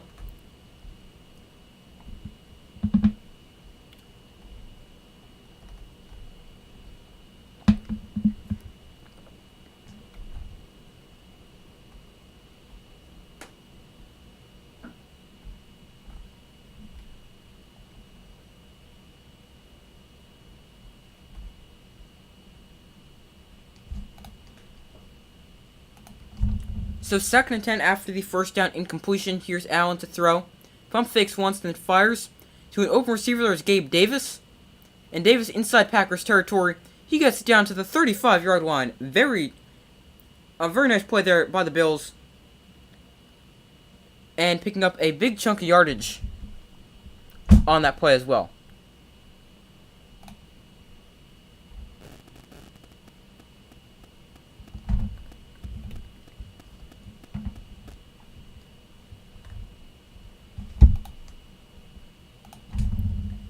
So 30 from the Packers, 36. Here's Josh Allen. He looks to throw, and he's just going to check it down, looking for Devin Singletary, but he makes an inaccurate throw.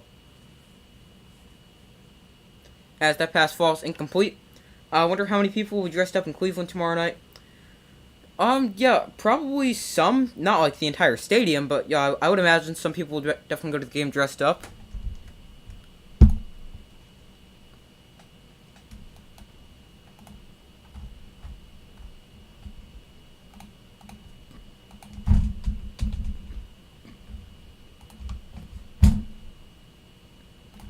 So 2nd and 10 here.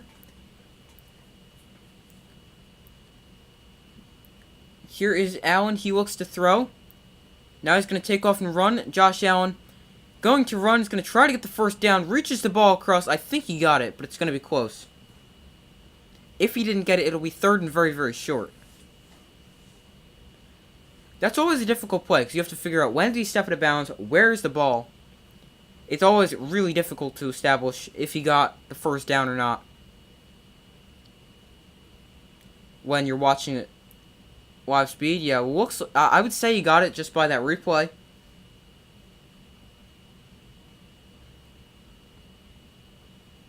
I think he got it.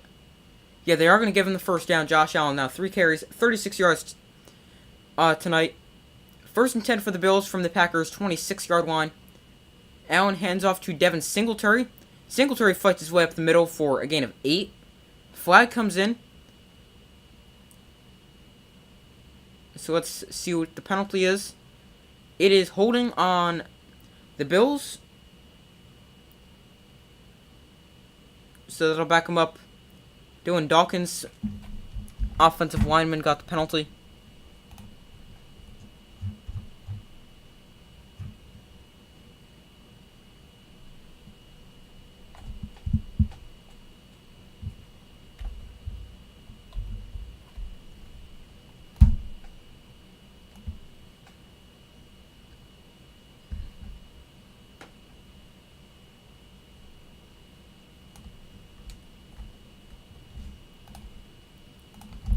So 1st and 20 after the Bills back themselves up with the penalty.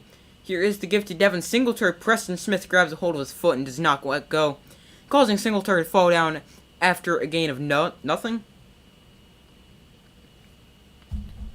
That now brings up 2nd and 20, so very, very long.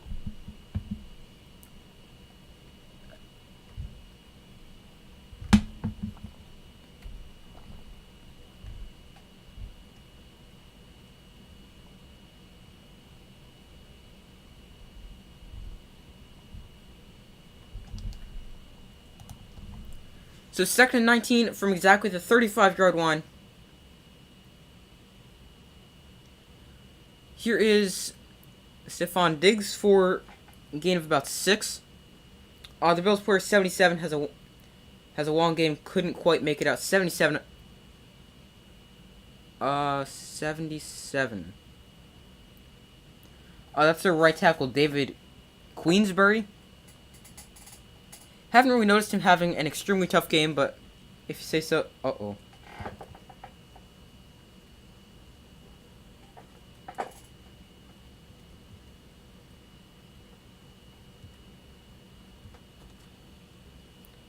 Sorry about that.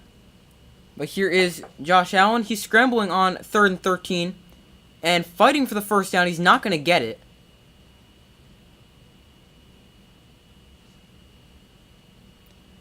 Sorry if you did experience a problem there. I came disconnected for a slight second.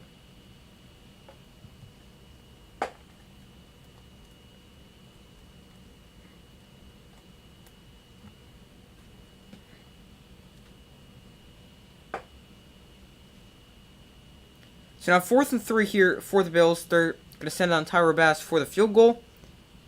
He previously made a 42-yard attempt in his only field goal attempt so far. And the 38-yard attempt from Tyra Bass is also good, as that makes it a 27-10 Bills lead.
So the Packers, they really need to get on the board, or get some points. Not get on the board, because they've been able to score a little bit so far. So the Bills have the best offense and maybe the best defense. Who's going to stop them? That is a very good question. Right now, nobody can stop the Bills.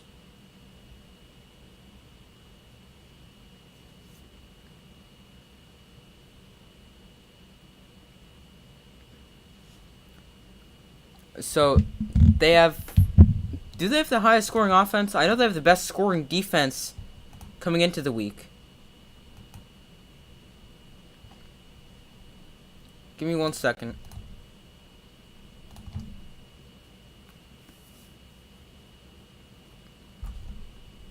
Alright, let's see. They get the most total yards and give up the least amount of yards. No, they have the second best scoring offense. Only to the Chiefs, who they actually ended up beating 24-20 a few weeks ago.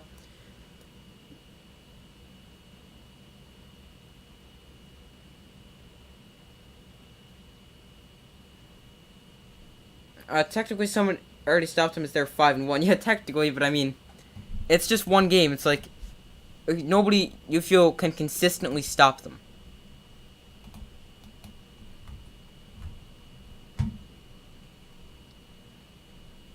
You walked out.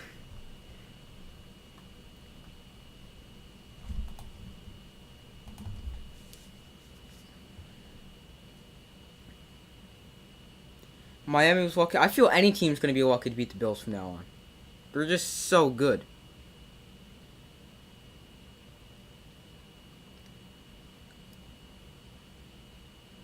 Here is Rodgers on the toss to Aaron Jones.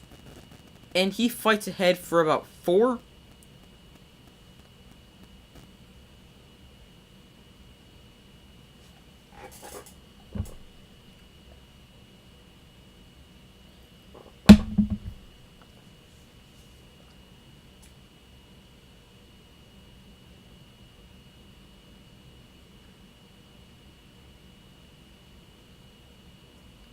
So 2nd and 6 here. Aaron Rodgers wind up under center. Aaron Jones remains the running back. I've not seen A.J. Dillon since his injury. Jones, with some hard running, gets about 4. Let me see if there's anything new on A.J. Dillon.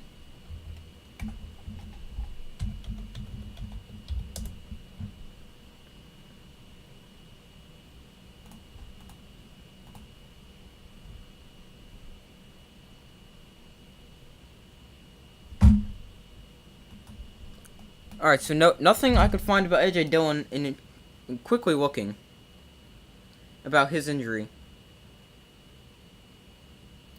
So here is a 3rd and 2.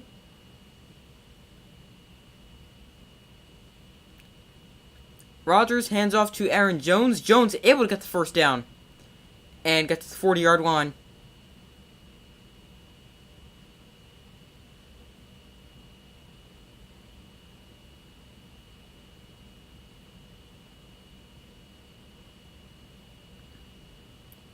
So the Packers able to convert there.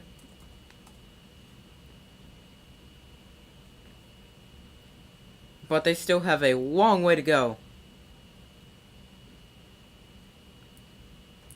So here is A.J. Dillon back in the game.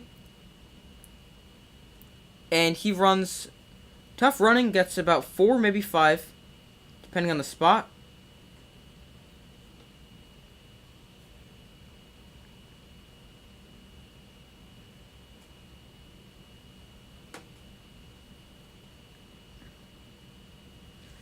Go long, Aaron. They do need to take a few shots downfield. They took one before. And they connected when they took a shot downfield to Romeo Doubs for a touchdown.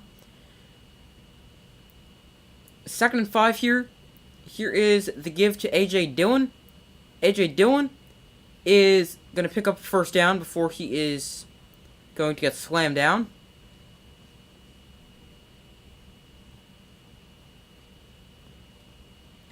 Do they have enough time to keep running? Well, they're down by 17 points, which is 3 scores. And there's a total of 18 minutes of game time left. So, they probably could, but they can't afford to take, like, a really long time in between everything. Tonight, Packers, 25 carries for 179 yards and 7.2 yards carry.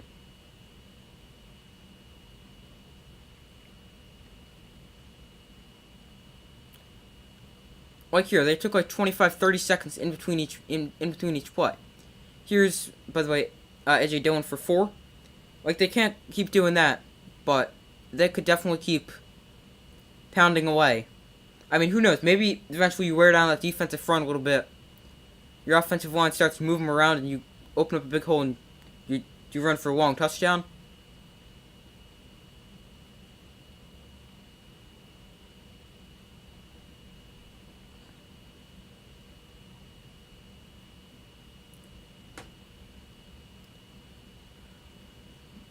So here is 2nd and 7. Quick swing pass out to Aaron Jones. And he's going to escape the Tremaine Edmonds tackle.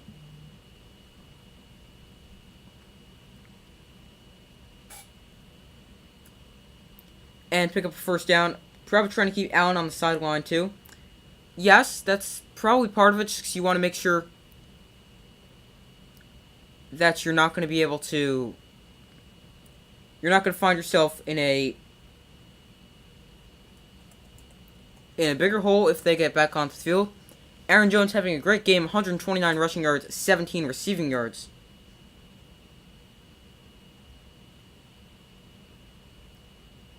Jones now in motion. Here's a little jet touch pass to Aaron Jones. No cutback lane though. And he's barely able to get back to the line of scrimmage, if he even got back to the line of scrimmage.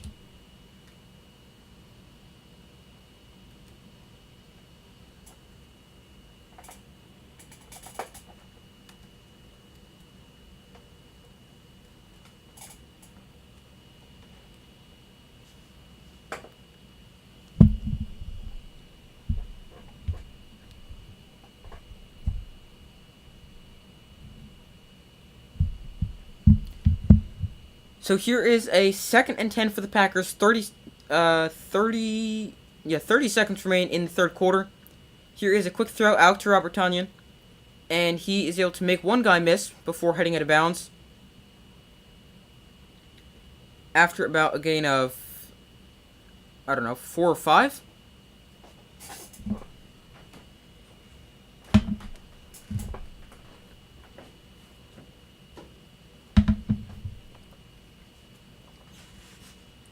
So here is a 3rd and 7 for the Packers. Let's see if they snap the ball here. 5 seconds to go in the quarter.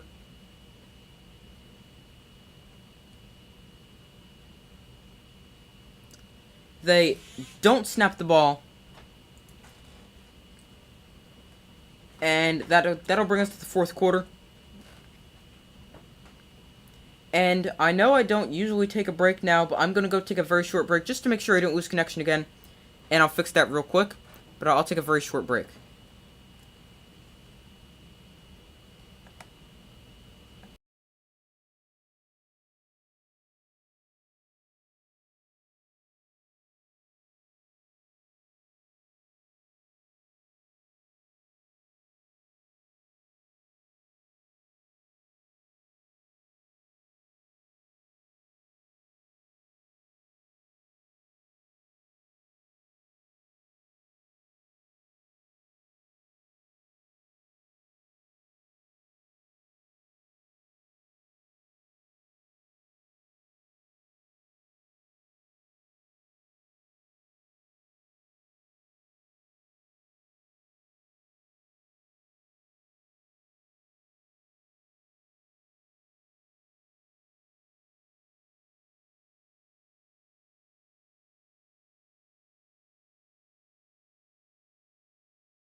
Alright, sorry.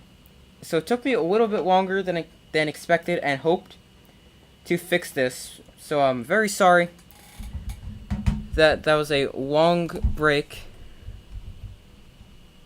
But so I missed about 48 seconds of the fourth quarter, and the Packers turned it over on downs. They went Aaron Jones run for 6 and Aaron Jones run for -1. So very sorry that I missed that.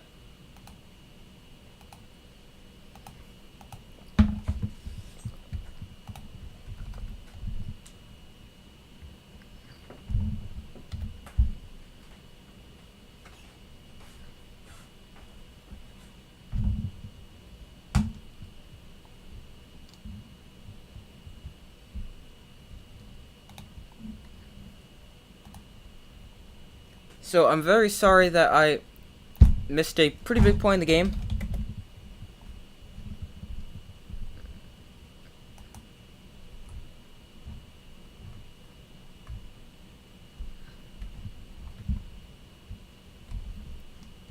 Here's Allen taking a deep shot down the field, looking for Stefon Diggs. That one falls incomplete.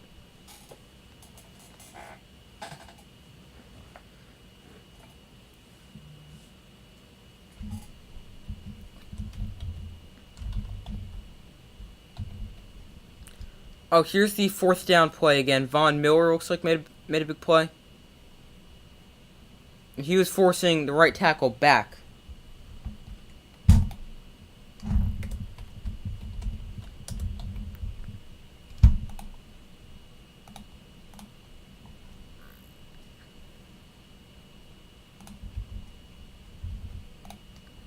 Here's Allen looking for Gabriel Davis. That one falls off his hands.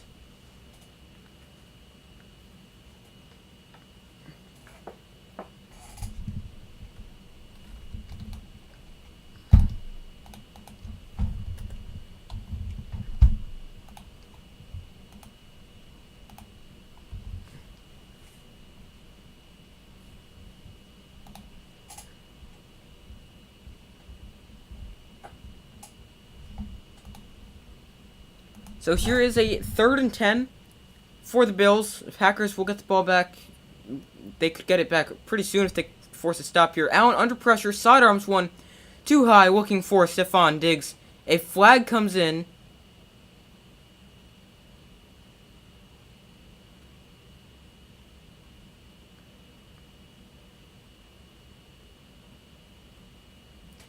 So let's see what this flag is, because this could be huge.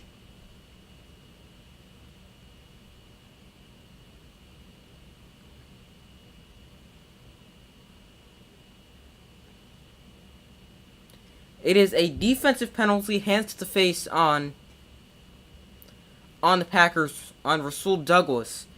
Gonna give the Bills a fresh set of downs.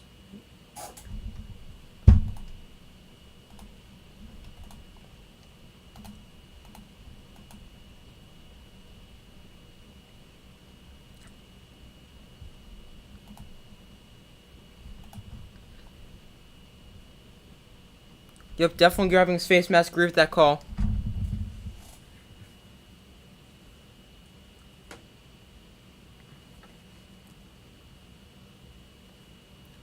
Seven penalties, 55 yards now for the Packers.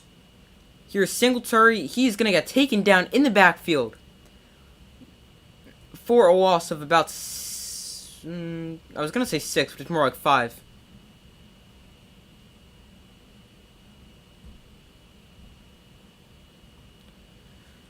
So 2nd and 15 after a big play by the Packers defense.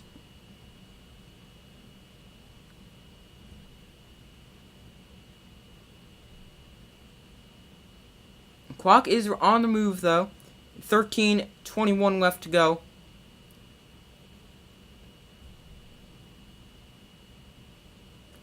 Second and 15, Bills have a free play. Allen instead checks it down to Gabe Davis on the outside, who is taken down by Jair Alexander.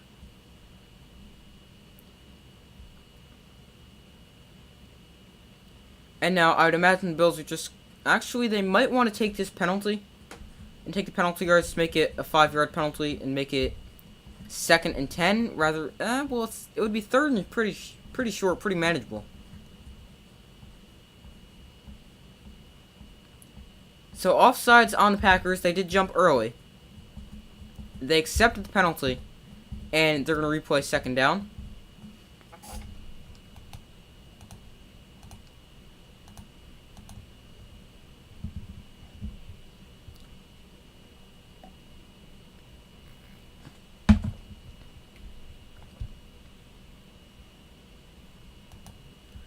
So Packers linebacker Devondre Campbell out for the game with a knee injury.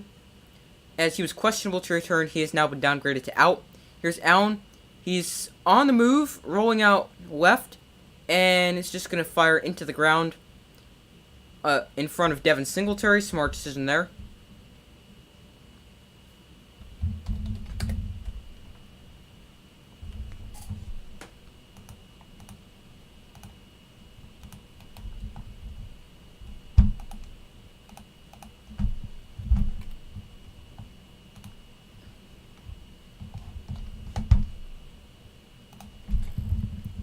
So now we've got a 3rd and 10 here for the Bills.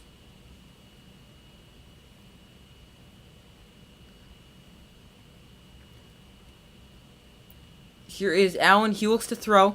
He's going to step up in the pocket and fire on the move. Intercepted! Now lateraling it. Jaire Alexander now with it. Rasul Douglas picked it off, and as he was going down, lateraled it back to Jaire Alexander.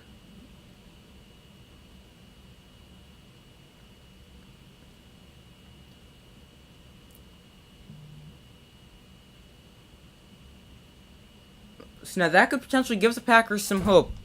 Good starting field position.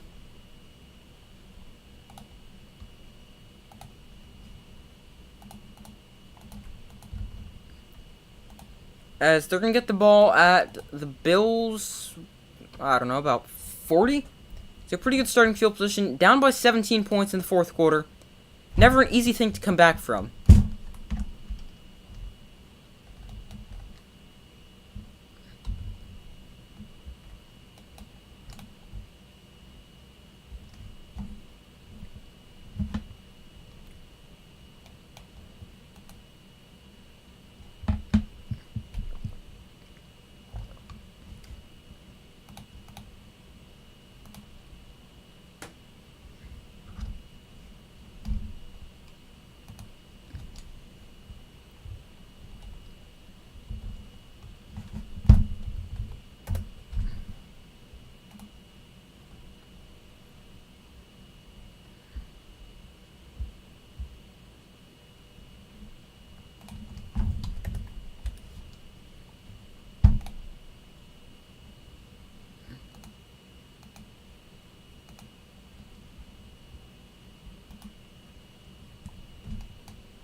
Packers do have some hope after the interception. I still think it's going to be extremely difficult to come back from that. I mean, it would be difficult to come back from that anyway.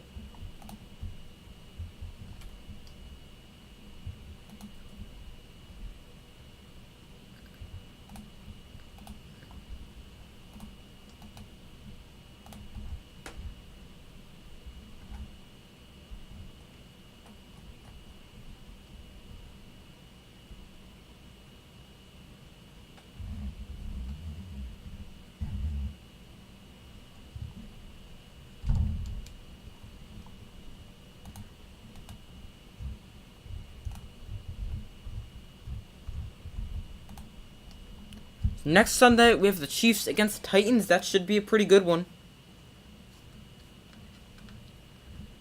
But tomorrow, we also have a live watch party for the Bengals against the Browns.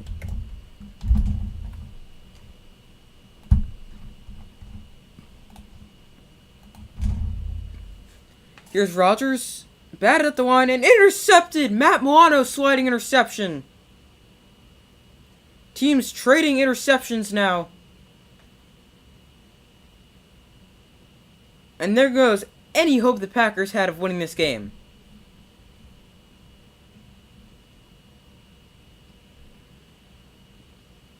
Batted up at the line. And now intercepted by a sliding Matt Milano. Two quarterbacks. Trade interceptions.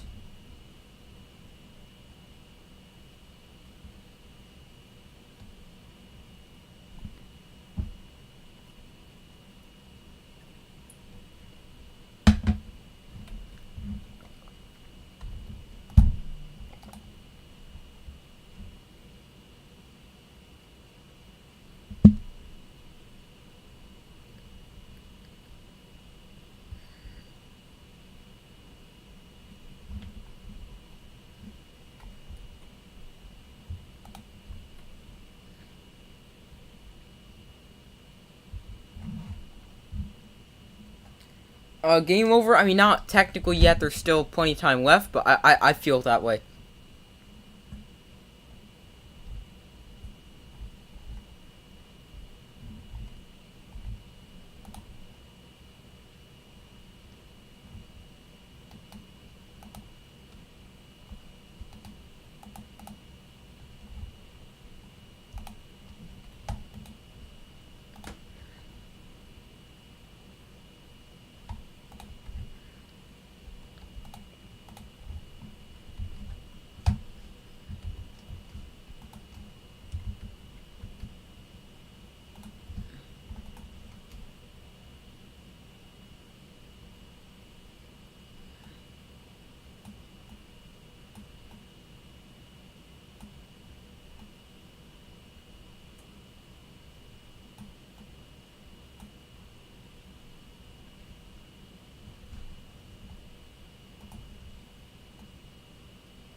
Packers need to start rebuilding.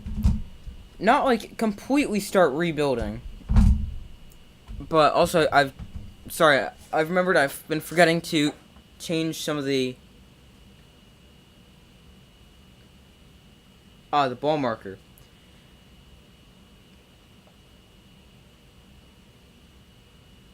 But yeah, they're not Super Bowl contenders right now. I mean, we've seen that.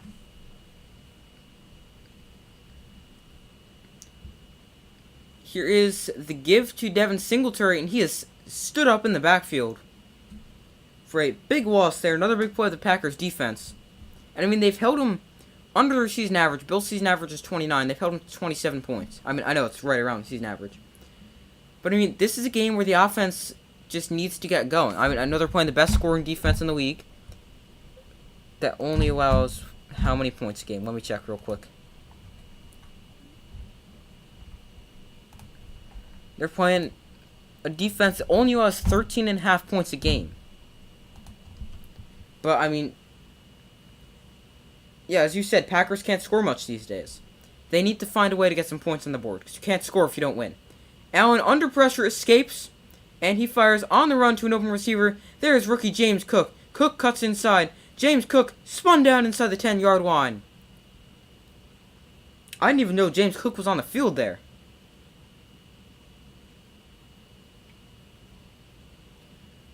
He's such a great pass catcher. Wound up in the slot to the left.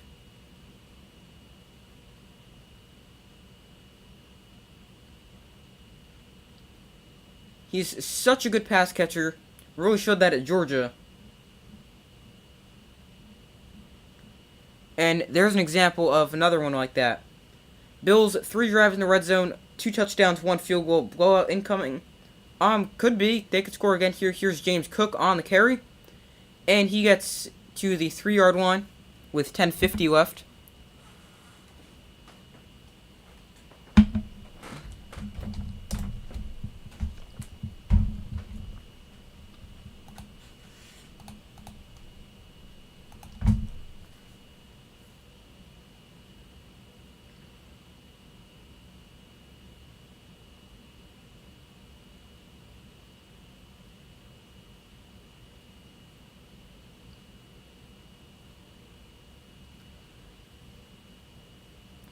So here is James Cook.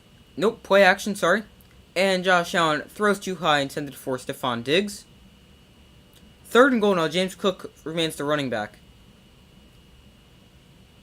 But going back to my point I was making before about James Cook, because I really never finished. Hasn't really seen a ton of playing time.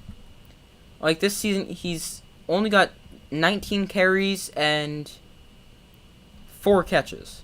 I thought he'd see a bit more of a workload.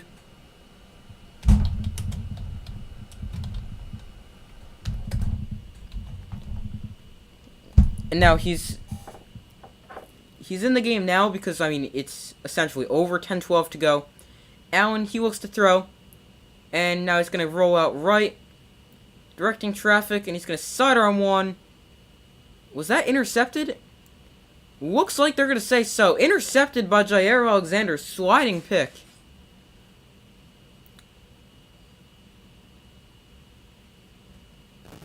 I thought that might have hit the ground first. Here's the replay of it. Oh, wow, just got it up.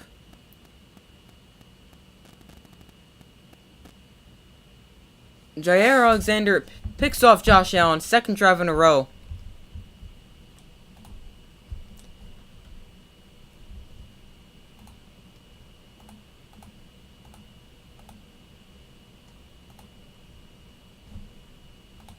That Josh Allen has thrown an interception.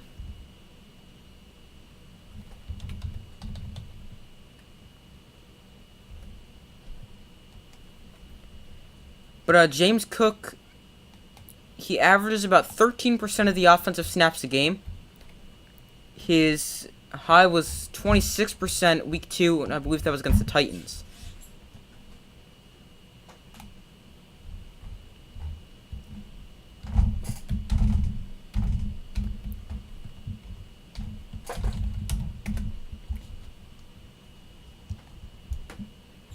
Packers need points for these interceptions. They definitely do.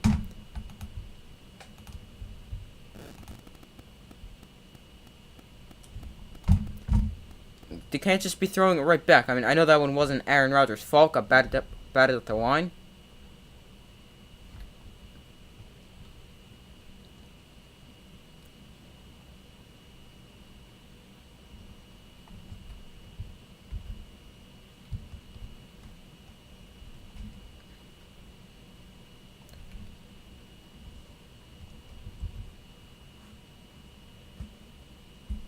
This would be close if they got a touchdown for the last one and this one. Yeah, exactly.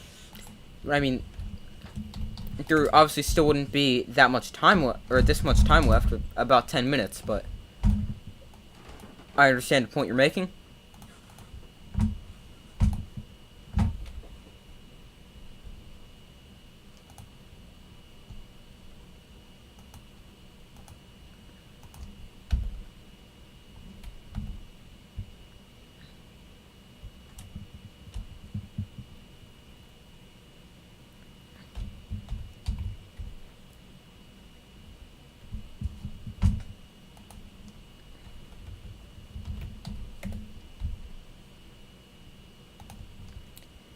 So, Bills up 27-10. Packers getting the ball. Hold on, let me change this ball marker. Just remembered. I've been forgetting about that the past few drives, so sorry about that.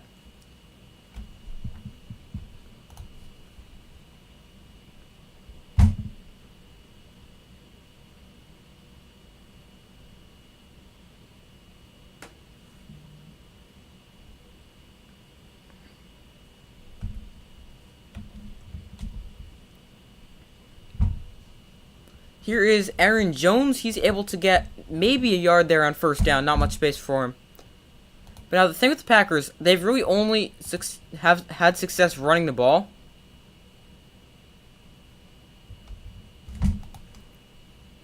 But it's just been... They're not going to have enough time. With 9.5 minutes to go, they need to score all that. They're not going to have enough time to go get 17 points if they're going to only run the ball. Unless they're going to go get like 3 95-yard runs.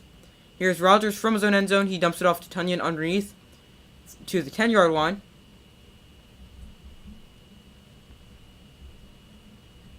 So the score may be close here, but this game really hasn't ever been competitive. By the way, Jordan Poyer not in the field there for the Bills.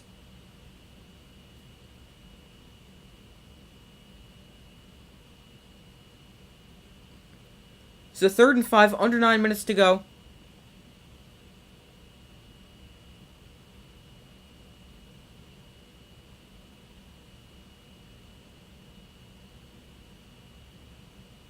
Third and 5. Rodgers escapes the pressure and pump fakes. Now he finds Tonyan for the completion, and Tonyan gets it across the 25-yard line to about the 26 before he's taken down. I'd also like to see the Packers maybe try to take a few deep shots down the field. Maybe you could hit a home run with one of these and make this a close game. Maybe you go score a 75-yard touchdown pass. Who really knows? He is Aaron Rodgers. The guy throws a great deep ball.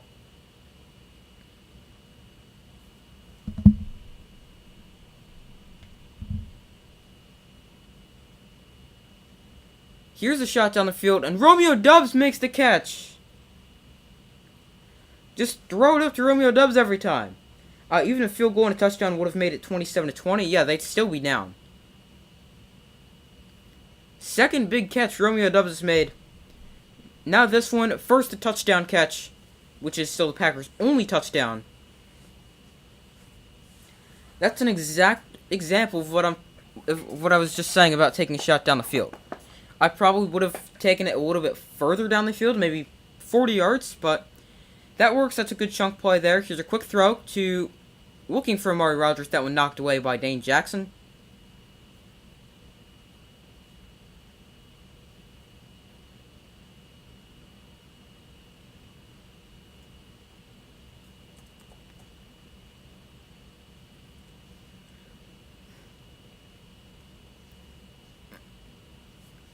So here is 2nd and 10, 7:20 left.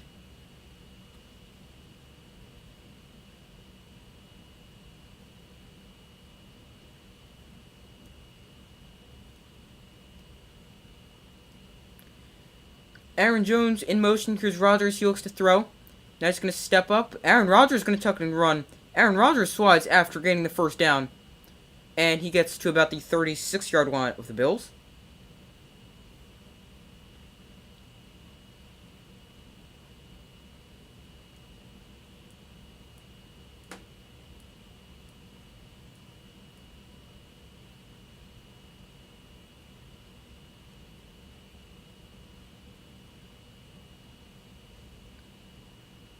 Here is Rodgers. Now he's going to take a shot, not a shot too far down the field, but he gets a good chunk there to number 83. Actually, I have no idea who he is. That is Samori Toure. I probably said that wrong. A rookie out of Nebraska. This is not going to be a catch, or at least it shouldn't be.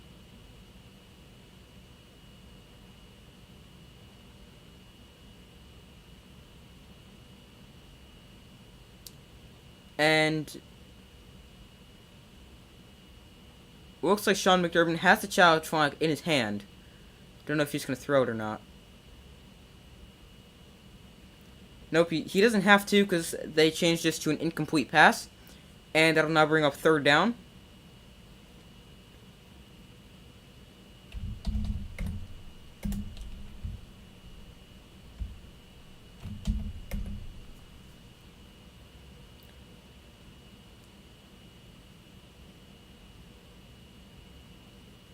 No, sorry, 2nd and 10. I thought it was 3rd and 10.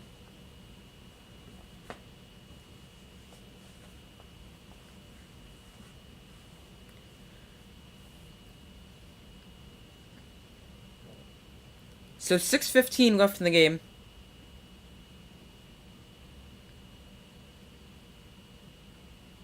Now they change it to 6:42 after the clock was running. Because they had established that was a completed catch before official discussion reversed that call. Here's Rodgers. He rolls out right. Now he's going to take a shot towards the end zone. Open receiver, touchdown! Packers get the touchdown. Toure, I have no idea how to say this guy's name. Toure. That's how you spell it. With the touchdown. Missing Devontae Adams big time. Yeah, he'd be looking for him here. In these situations. But I mean, when you can find anyone wide open in the end zone for a touchdown, I don't really think Aaron Rodgers would care who it is.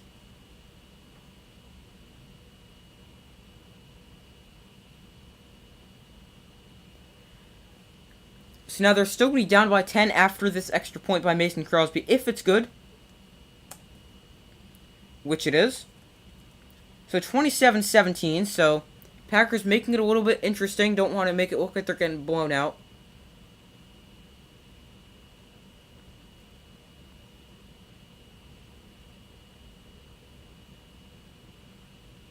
I hate Bills. Sorry, Bills people. Well, I mean, they're your division rival. I mean, it's kind of expected.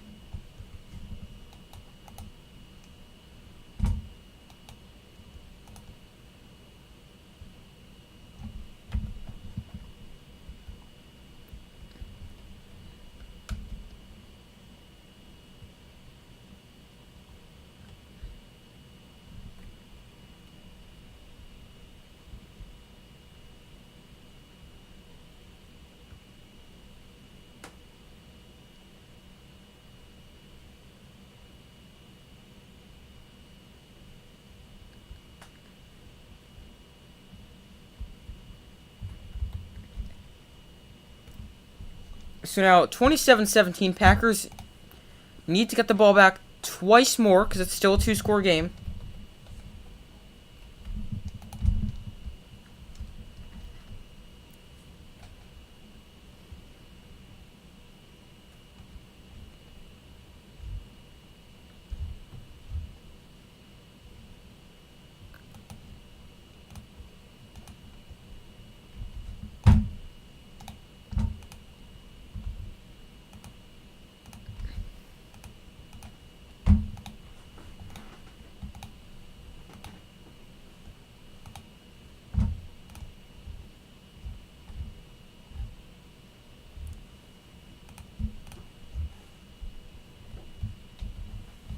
So now, do you go onside kick here? There's 6:32, you need the ball back twice.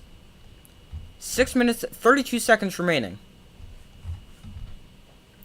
So let me know in the comments, do you go onside kick here?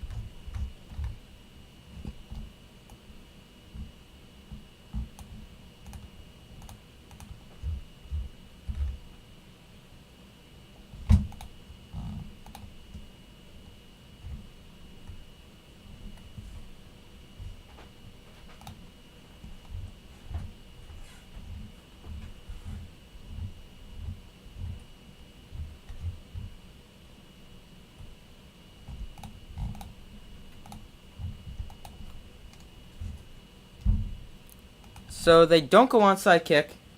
No onside kick, that's what you just said. Sorry, just saw that. But here's a short kick. Isaiah McKenzie fields at his 10. Now he cuts back, and he's able to get it to the about 27 to 30 yard line.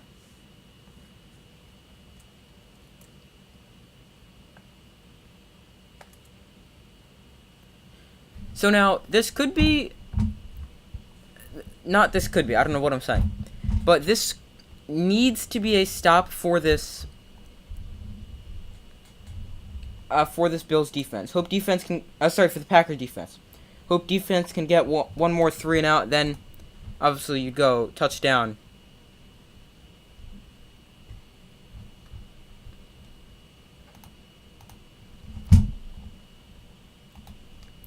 But here is the give to, I believe that's Devin Singletary for about 7.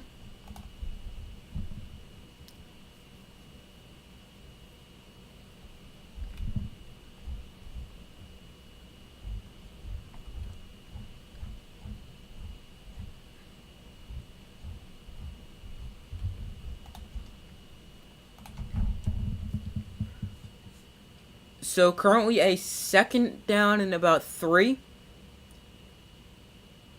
for the Bills, Devin Singletary, the running back, standing to the right of Josh Allen.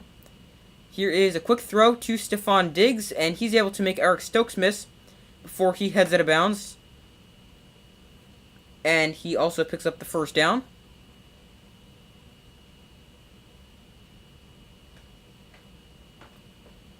Josh Allen faced pressure 41% of his throws tonight, which is the third highest in his NFL career. He is 6 of 8 for 166 yards and 2 touchdowns when he's under pressure today. So obviously that's very, very good.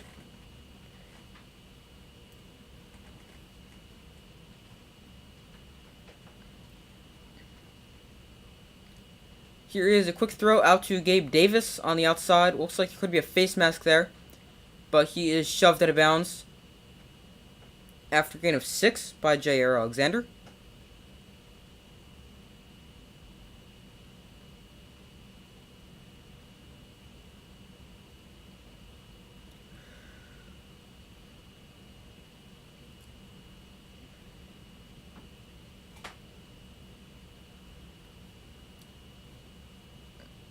.445 left in the fourth quarter. 2nd and 4 for the Bills.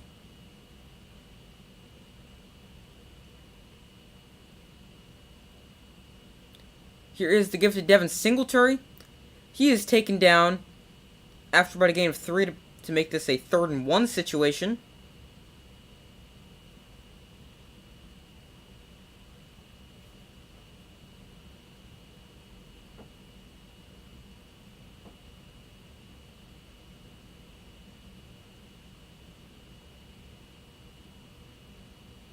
So 3rd and 1 here.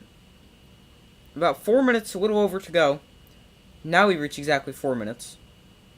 They need 1 yard here. Packers looking to get the ball back to Aaron Rodgers. Gabe Davis in motion. Allen wound up under center. Quarterback sneak. Gabe Davis with a big push. Gives him about 5 yards.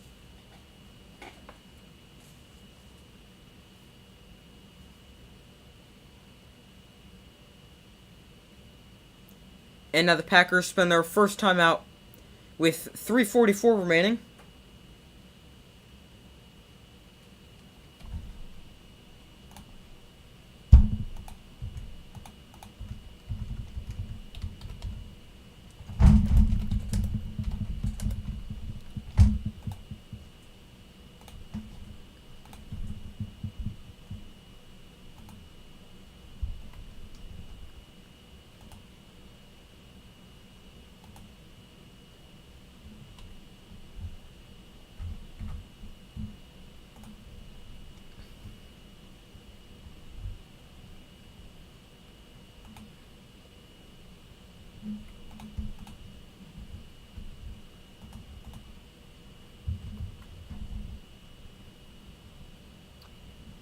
You're out. Take care.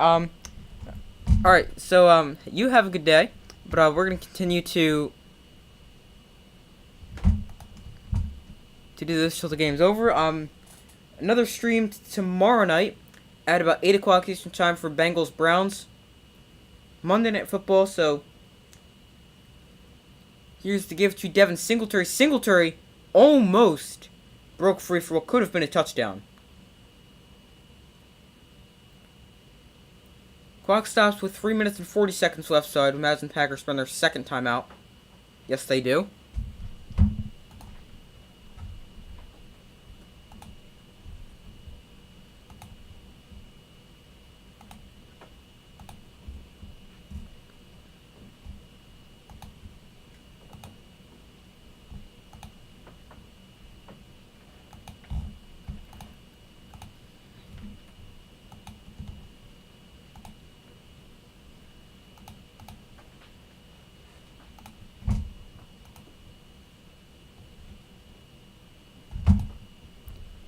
So 3:40-ish remaining.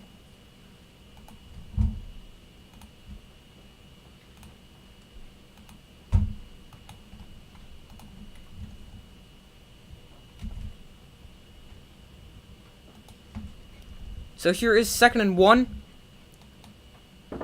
Here is another give to Devin Singletary, and he runs for about 3 yards there.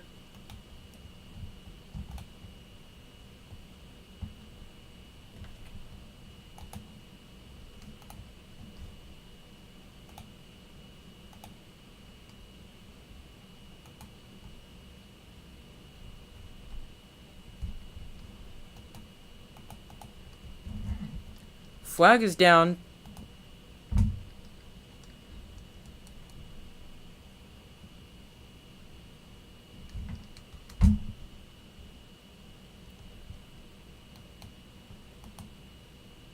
After the play, personal foul, unnecessary roughness on the offense, which would be the Bills. It's on Gabe Davis. On Jair Alexander. Those two have been going at it all night.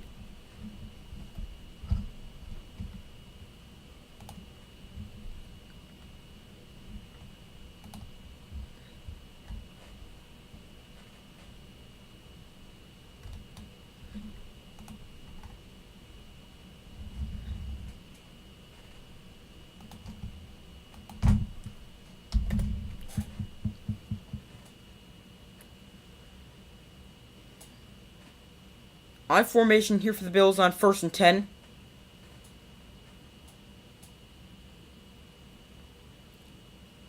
Allen wind up under center. Singletary, the running back. One of the tight ends in motion. Here is the give to Devin Singletary. And he's just able to make it back to the line of scrimmage.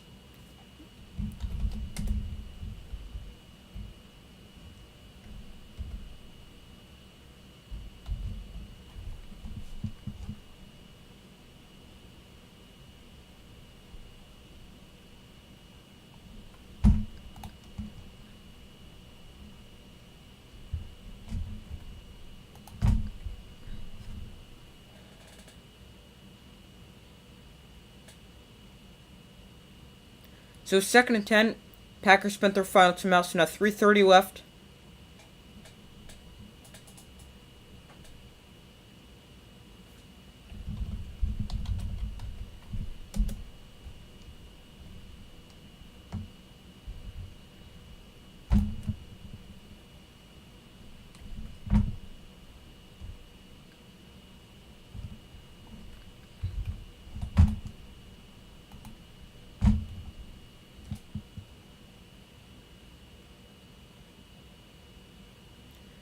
Second and 10 now. James Cook now the running back for the Bills. Packers now out of timeouts with 3 minutes and 30 seconds to go. Allen wind up under center. And here is a toss to James Cook. He runs for about 3 yards there.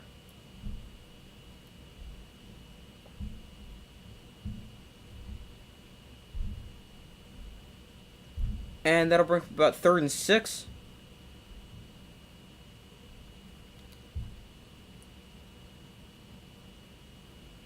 Preston Smith down on the field for the Packers. Really no reason to have your key starters out like Preston Smith, Jair Alexander, players like that. Rashawn Gary. No need to have them out there. I mean, it's essentially over, 10-point game, 3:14 to go, no more timeouts.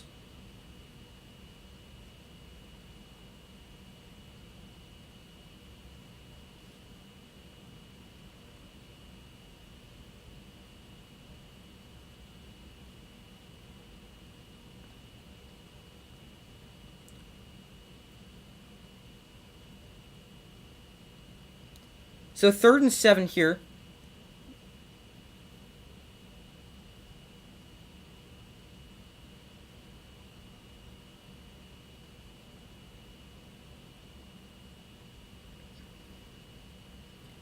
Overall standings in the NFC North: Vikings at 6-1, Packers 3-4, Bears 3-5, and Lions at 1-6.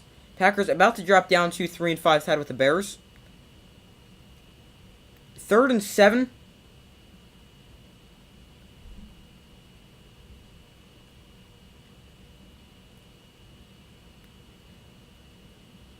Clock now winds under 3 minutes as Bills winds all the way down on the play clock before snapping it.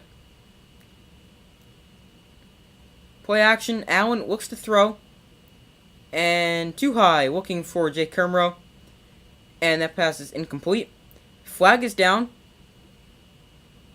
with 2:42 to go.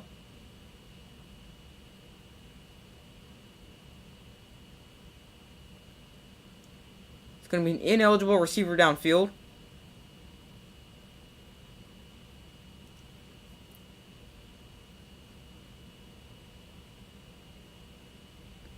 Packers decline the penalty, but that brings up 4th down, plus the clock is stopped with 2:42 to go.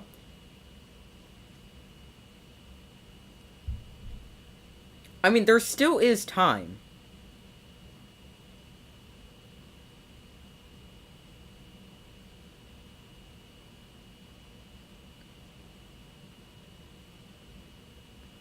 So, there's still a chance here. The Packers getting the ball with 2:42 to go. I mean, it's still unlikely because you have to score a touchdown. Or you have to score, get the onside kick, and score again. Amari Rodgers fields at his own 17-yard line, which is where the Packers offense will begin their operation in trying to mount a miraculous comeback here. But I mean, of all quarterbacks, if one's going to do it, it's going to be Aaron Rodgers. He's such a good clock manager at the end of the game.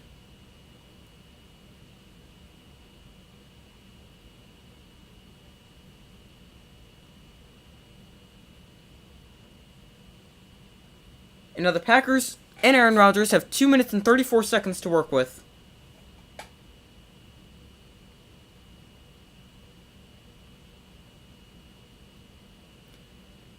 So now you get the Packers. You need chunk plays at the sidelines, so you can get out of bounds and stop the clock. But you do have the 2-minute warning as well, so you can throw a pass over the middle there.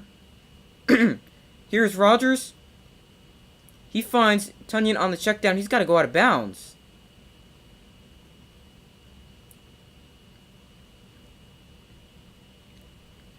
So now 2:20 left, 2nd and 1. I mean, he did end up getting 9 yards there. They've still got some time.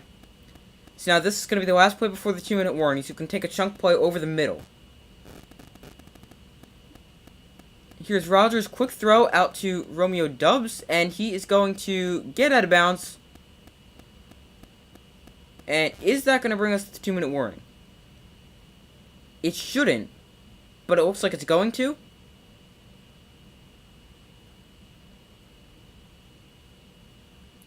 He was out of bounds with at least 2:01 remaining, maybe even 2:02.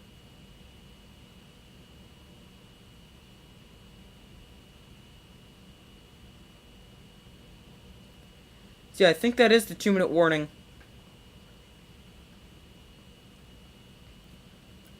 Also, I just realized I still have Bills ball. It is Packers ball. Sorry about that.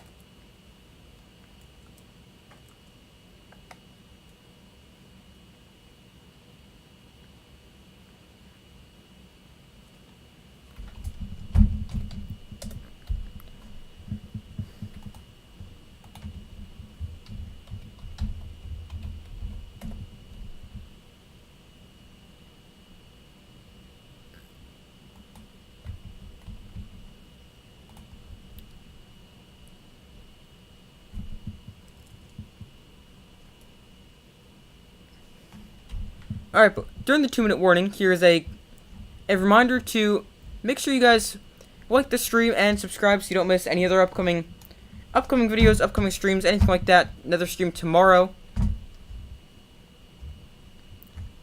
with Monday Night Football. We've got the the Bengals against the Browns. So make sure to like the stream, subscribe, turn on notifications to be able to see any other upcoming streams or videos.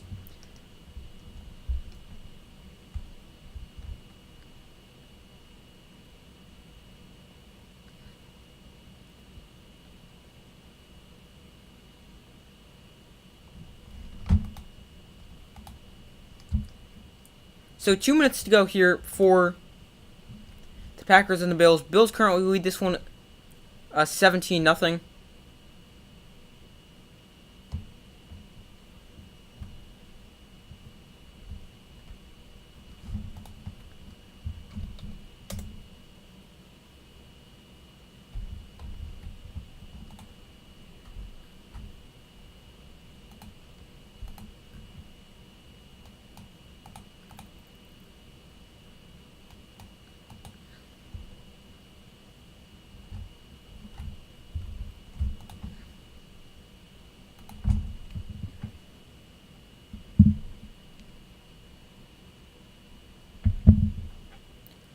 So we've got 2 minutes to go. And still waiting for them to come back from commercial break. Alright, now they're back. Packers looking to mount a comeback.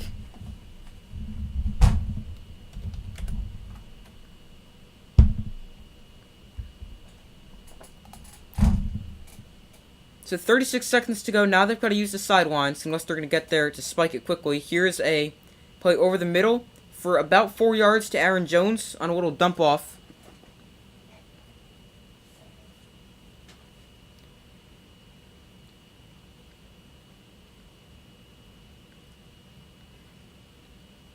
So 2nd and 5 here. Clock winds under 140, now to a minute 35. Packers going quickly, but don't seem to be in any true rush. Rodgers now escapes the rush and throws one into the ground, but there was a receiver in the area, so not going to be intentional grounding. So now, that's actually not the worst thing. It's 3rd and 5 for the minute 23. I still don't think there's enough time.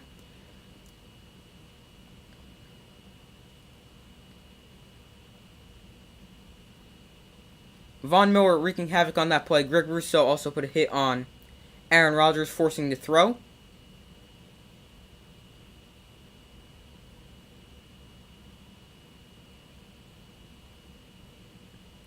So 3rd and 5, a minute 23 to go. A.J. Dillon now the running back. Rodgers looks to the sideline, and it's caught. Amari Rodgers goes up and makes the catch. Now they've got to get there and either run another play or spike it. Gain of 22 there. They're just going to run another play. So now, when teams run another play like this, they should have a certain play already picked out. So if we get this inbounds and Aaron Rodgers just throws it over the head of his intended receiver, same thing as spiking it. So if you're going to do that, and if you're going to not spike it and run a play, which I think makes sense, the only thing is you have to go around to every single player on the offense and communicate the play. So that's the only thing that would be annoying. Because it would take time off the clock doing that. But otherwise, spiking the ball, it makes you lose it down. Because obviously it's just an incomplete pass. But now, I would go... You should have, I don't know, maybe number the plays. 1, 2, 3, like that. And then just shout out... play 1, play 2 if you go down in bounds and you want to run a play. Rodgers fires incomplete. Now 48 seconds to go. Because I feel that is what would make sense, because there's no... I feel it doesn't make sense to go to the line, tell everyone to play, then snap the ball. You're wasting so much time doing that.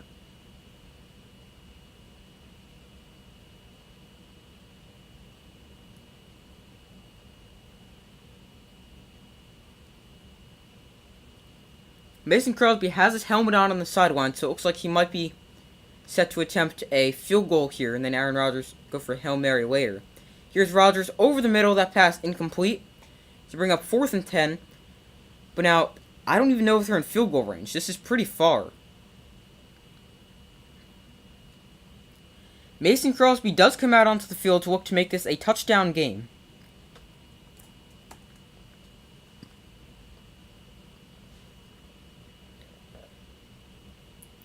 This is his first 50-yard field goal attempt of the season. 3 of 4 on 50-plus yarders last season. This is a 55-yarder. They need this to have any chance. And a timeout is called for by the Bills. But now what this does is it forces the Packers to need a touchdown on their next possession. Which, ideally you'd score a touchdown first, and then if you can only get, I don't know, maybe 20, 30 yards on, if you are able to recover the onside kick, which is, obviously insanely hard. If you're able to recover the onside kick, then you go after and get just into field goal range so you can take a game, either tie or a winner.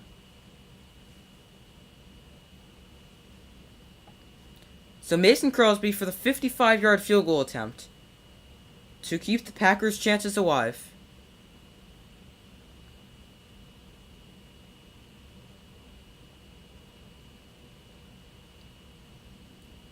So from Mason Crosby, it's from the left hash. 55 yards. Low snap, hold, kick, no good. I don't even know if it had the distance. SNF kick says short, also wide left. And the Bills are going to improve to 6-1. It was a low snap, good hold, and the kick was no good. Wobbly as well.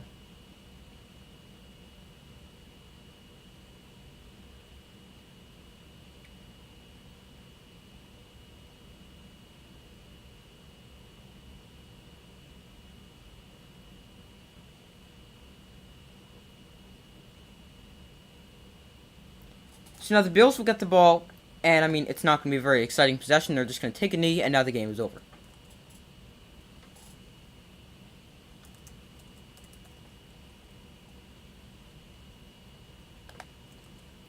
So final score, Bills 27, Packers 17.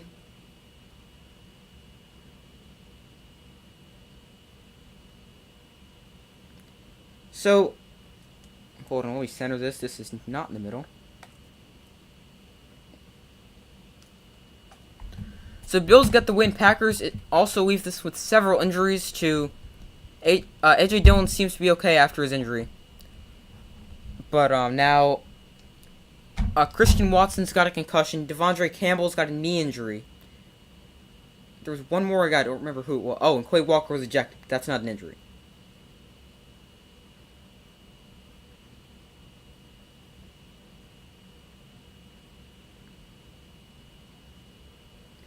So the Packers, they were able to run the ball effectively, over 6.5 yards a carry for over 200 rushing yards. Aaron Jones led the way with 143 rushing yards. But they just committed to the run way too late, and they were not able to run the ball enough. There was not enough time left.